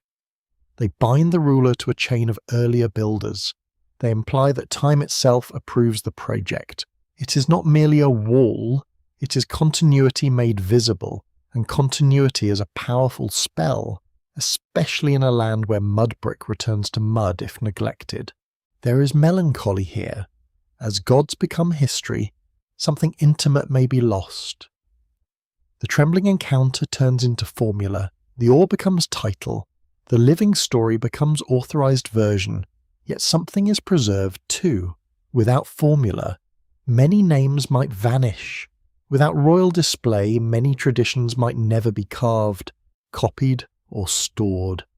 History often saves the sacred by making it official, then quietly charges a fee. You hear a chisel strike stone. Each blow fixes a claim more firmly. The sound is sharp, patient, and final. A god's name enters the inscription. A king's name follows. A city's name stands between them like a witness.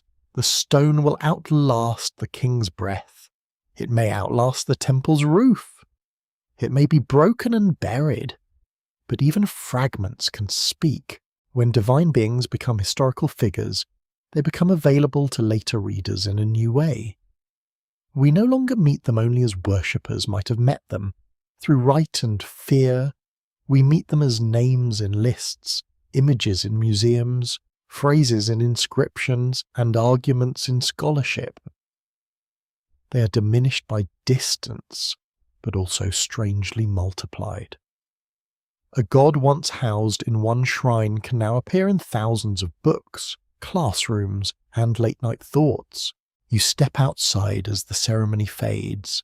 The crowd disperses into ordinary concerns. Someone complains about the heat. Someone looks for a missing child. Someone wonders whether the king's officials will demand more labour for another restoration. Sacred history returns to human inconvenience with admirable speed. Above the city, divine symbols still mark the temples. Beneath the city, older foundations lie packed in earth. Between them move people who inherit names without owning their beginnings. The ancient beings are no longer only presences at the edge of catastrophe. They are part of a historical language, used to explain power, protect buildings, authorize learning, and connect the present to a deeper order. Perhaps this is not a decline, but a second survival. To become history is to enter another kind of endurance. The living God may withdraw from immediate experience, but the recorded name remains. The sage may no longer appear as a teacher from the deep, but his title guards a tradition. The survivor may become symbol, and the symbol may last longer than flesh. Dusk settles over the royal quarter. The fresh inscription cools in the evening air.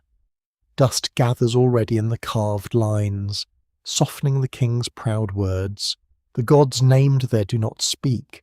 The older beings do not step from the shadows, yet their transformed presence remains pressed into public memory. And in that quiet transformation, the ancient world reveals a final irony. What begins as divine mystery may survive best when humans turn it into history. The tablet still breathing is not alive in the way a person is alive. It has no pulse under the clay, no lungs hidden beneath its dry surface, no secret warmth held inside the old brown body. Yet when you stand near it, something moves, not physically, more quietly than that. Meaning shifts in the wedge marks, time gathers around the broken edges, silence becomes almost vocal. You see the tablet resting under soft museum light. Its colour is difficult to name, somewhere between baked bread, riverbank, and old bone. Cracks cross its surface like dried channels after floodwater has withdrawn. A corner is missing, one side is worn, some signs remain sharp, while others have softened until they seem to sink back toward mud. It is damaged, but not defeated. A clay tablet is a survivor of many deaths. It survives the death of the scribe who pressed it. It survives the collapse of the room that stored it. It survives the forgetting of the language. It survives burial, rediscovery, cleaning, cataloguing, and scholarly disagreement.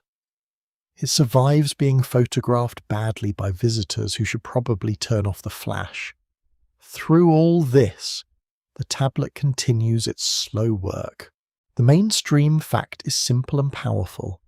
Thousands of cuneiform tablets from ancient Mesopotamia have survived because clay, once dried or fired, can endure for millennia under the right conditions. Museums and research collections across the world preserve these objects, while scholars study their signs, language, provenance, and cultural setting. The tablets are not legends about evidence. They are evidence, heavy enough to rest in a human palm. That weight matters. A myth told orally can drift. A royal claim carved in stone can boast. A later translation can smooth roughness. But the tablet retains the original pressure of a hand, even when its meaning requires interpretation.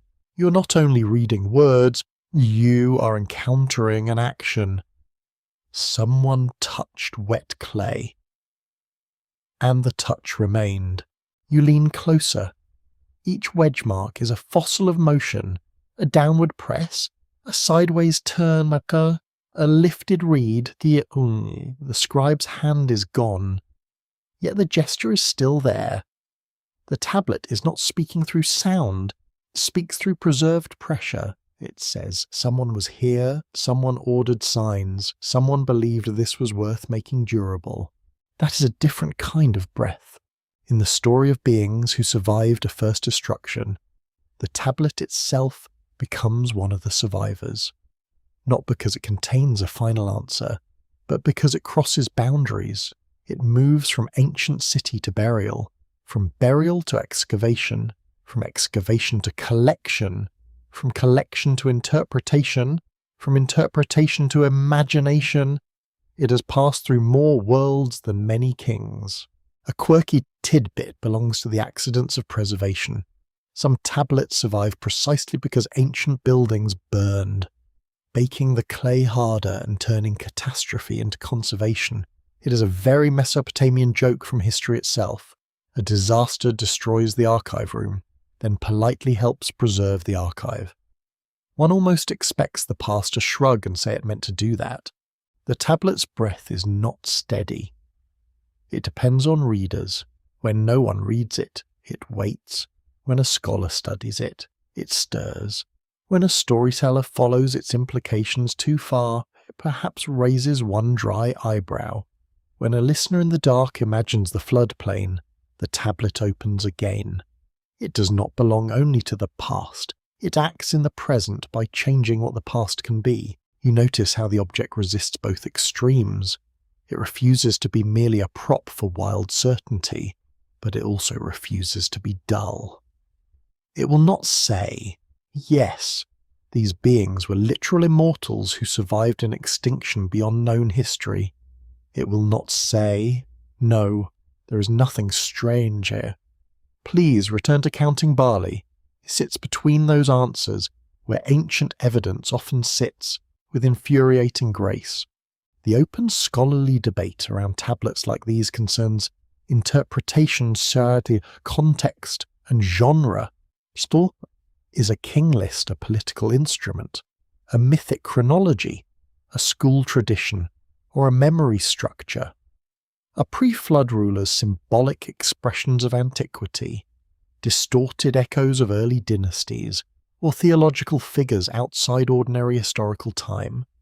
Specialists continue to study manuscripts, variants, and archaeological context because meaning is not found in one line alone. Meaning gathers around networks. You imagine the tablet back in its first room, before burial and glass. The clay is newer then, its surface a little damp. The scribe may place it on a shelf with others, perhaps without ceremony. Dust settles, a fly lands, someone calls from the doorway. Ordinary life touches the sacred record without asking permission. The tablet begins its long waiting among practical things. Then centuries fold, languages shift, cities fall, temples are abandoned or rebuilt under other names, empires rise with large ideas about themselves, then become footnotes with better pottery than morals. The tablet remains underground, pressed in darkness, roots pass near it, water seeps and withdraws, small creatures move above, the world forgets the sign system entirely, which is rather rude, considering how much effort went into learning it. Yet forgetting is not the same as erasure. The signs remain, they wait for the return of readers. When modern decipherment opens cuneiform again, the clay begins speaking into a world its maker could not imagine. The tablet becomes both ancient and new. Its silence was long but not final. You stand before it now, and the old question returns in softer form. What does it reveal? Perhaps not beings in the flesh. Perhaps not a literal first extinction. Perhaps not a hidden civilization waiting neatly beneath the official timeline. But it reveals that ancient people imagined survival across a terrible break. It reveals that they place kingship, wisdom, and divine order on both sides of catastrophe. It reveals that they thought the human world had a deeper past than human memory could comfortably hold. That is enough to unsettle the room. The tablet's brokenness becomes part of its message. A complete object might tempt you towards certainty. A damaged one teaches patience. Missing lines leave openings, not for careless invention, but for humility. The past arrives as fragments because fragments are what survive. You do not rebuild the ancient world by pretending the gaps are not there. You sit beside them until their shape becomes meaningful. A soft reflection settles over the glass case. Perhaps every artifact breathed through the attention given to it. Perhaps memory itself is not stored once and for all, but awakened through encounter. A tablet in darkness is potential. A tablet read aloud becomes passage. In a tablet imagined deeply becomes landscape. And through you, for a moment, the clay returns to river, hand, and sky. You notice the signs again. Some are names, some are numbers, some are titles. Each has outlived the voice that first taught it. Their survival is not triumphant. It is quiet, patient, almost unsettling. They have no need to persuade. They simply remain. Outside the museum, the modern city moves with its own confidence. Cars pass, screens glow, elevators hum. People hurry through weather forecasts, messages, bills, meals, and plans. Inside the case, the tablet holds an older rhythm, clay, pressure, drying, burial, reading. Its time is slower, and because it is slower, it exposes the fragility of everything fast. The beings who survived the first remembered rupture now seem less like figures awaiting discovery, and more like presences distributed through the record, a name in a list, a role in ritual, a guardian in a foundation, a pattern of descent and return. The tablet does not point to them with a bright arrow. It lets them hover at the edge of interpretation, where ancient thought keeps its dignity. You leave the case, but the object stays with you, not as proof of a solved mystery, but as a quiet pressure against modern certainty. The tablet has breathed through the hands of scribes, the silence of burial, the care of scholars, and the sleepward imagination of listeners. It has survived enough to ask questions, and not enough to answer them completely. That may be why it feels alive. In the dim light, the clay remains still. Its broken corner casts a small shadow. The wedge marks hold their ancient angles. Somewhere inside that stillness, a world of flood, kingship, labour, wisdom, and watchful survivors continues to rise and sink like breath under earth. Not yet complete is the only ending the tablet allows. It does not close like a door, it settles like dust after footsteps, leaving the room changed but not answered. You stand in the quiet space between clay and dream, where the first extinction remains half history, half half memory, and half something older than both. Yes, that is too many halves. Ancient stories are rarely polite with arithmetic. The world of Sumer recedes slowly, but not completely.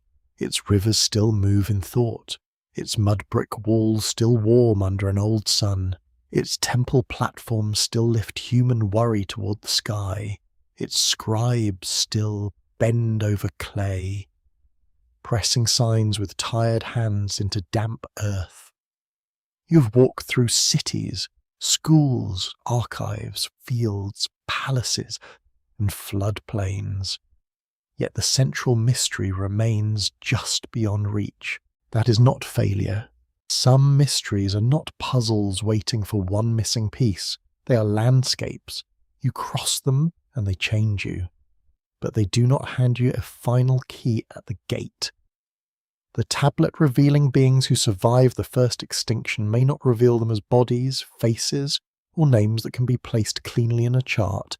It reveals them as functions within memory, watchers, teachers, guardians, intermediaries, survivors of pattern. The mainstream fact remains grounded. Sumerian and wider Mesopotamian texts preserve traditions about pre-flood kings, divine assemblies, flood, catastrophe, culture-bearing sages, and the descent of kingship. These texts have been studied by scholars at major universities and museums through archaeology, philology, and historical comparison. They do not prove every ancient claim literally. They do prove that early civilization imagined itself as living after a rupture, beneath an order older than known history. That fact is enough to make the night deeper. You stand beside the river at the hour before dawn. The water is black, with only a faint grey light beginning to form above the eastern reeds. The air smells of wet clay, smoke from dying fires, and the sharp green scent of river plants. The city behind you sleeps. Dogs curl in doorways, boats nudge against their ropes. Somewhere, a baby wakes, fusses, and is hushed again. The beings are not visible. Perhaps they never were visible in the way later imagination wants them to be. Perhaps they were priestly memories, mythic sages, divine servants, ancestral teachers, or symbolic protectors. Perhaps they were the old names given to continuity itself. Perhaps ancient people knew this and did not care to separate symbol from presence as sharply as its modern people do. A symbol can still stand guard. A quirky tidbit drifts up softly. Ancient scribes sometimes copied lists and myths so faithfully that even strange numbers, archaic names, and difficult traditions remained in circulation long after their first setting was obscure. The result is almost comical and profound. A student may have preserved deep mythic time simply because his teacher demanded accuracy. Civilization survives partly through obedience, which is mildly disappointing but undeniably effective. The open scholarly debate remains unresolved. Some experts emphasize political ideology behind ancient king lists. Others focus on mythic time and religious structure. Some search for memories of environmental catastrophe within flood traditions. Others warn that modern longing can turn poetic antiquity into false history. These debates are not obstacles to wonder. They are the careful banks that keep wonder from flooding everything. You let the river sound answer none of it. Water moves against mud. A reed bends, straightens, bends again. The stars fade slowly, one by one. As if the sky is withdrawing its evidence, the world becomes less cosmic and more practical. Soon someone will open a storehouse, someone will lift a jar, someone will complain about work, someone will repair a canal wall badly, then insist it is fine. Human history resumes in all its sacred inconvenience. Perhaps that is the secret the tablet keeps returning to. Humanity is not the beginning of the story, at least not in the Sumerian imagination. Humanity enters a system already arranged, already burdened with divine decisions, older beings, sacred offices, and remembered catastrophe. Yet humanity becomes the creature that carries the story onward. Small, brief, noisy humanity, the very species once shaped for labour, becomes the keeper of deep time. You feel the humility of that. A tablet can survive thousands of years, but it cannot read itself. A myth can wait in silence, but it needs a listener. A name can endure in clay, but it needs a mouth or mind to wake it. The beings who survived the first extinction remain hidden because their survival depends on forms that are never complete. Text, ritual, ruin, image, scholarly caution, and human wonder each preserve only part of them. That is why the story cannot end with certainty. Certainty would be too small. It would pin the ancient figures beneath one label and make the tablet less alive. The better ending is an opening that grows quieter. The tablet does not say, "Believe this." It says, "Remember that ancient people remembered something before themselves." It says, "Notice how they imagined survival." It says, "Listen to the silence around the flood. The riverbank cools beneath your feet. Dawn approaches without hurry. The sky lightens from black to blue-grey, then toward a pale gold that will soon expose every ordinary detail. A cracked jar near the bank, a trail of bird prints in mud, a rope dark with water, the remains of a fire. The world is not less mysterious because it becomes visible. It is only mysterious in a different way. Perhaps the first extinction was a flood remembered through centuries. Perhaps it was the collapse of an order whose real shape is gone. Perhaps it was a mythic boundary built by tribes to divide sacred time from human time. Perhaps it was all these things braided together, because human memory is a reed basket, not a locked metal box. It leaks, but it carries, and the beings who survive may not be waiting in ruins, sealed chambers or secret maps. They may be waiting inside the old pattern whenever it is noticed. In the teacher who preserves a difficult name, in the guardian placed beneath a threshold, in the king who claims restored order, in the scholar who refuses both easy belief and easy dismissal, in the listener who drifts towards sleep while ancient clay still breathes. The city brightens, a bird calls from the reeds, smoke rises from the first hearths. The tablet remains far away now, resting in its own silence, but its pressure marks continue to hold the shape of a question. Who survived when the first remembered world ended? Perhaps the answer was never one being, one species, one secret race, or one hidden throne.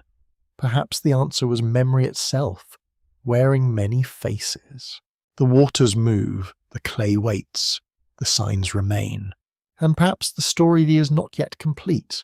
Now let the river grow softer. Let the mud brick city loosen its edges and sink into a gentle distance.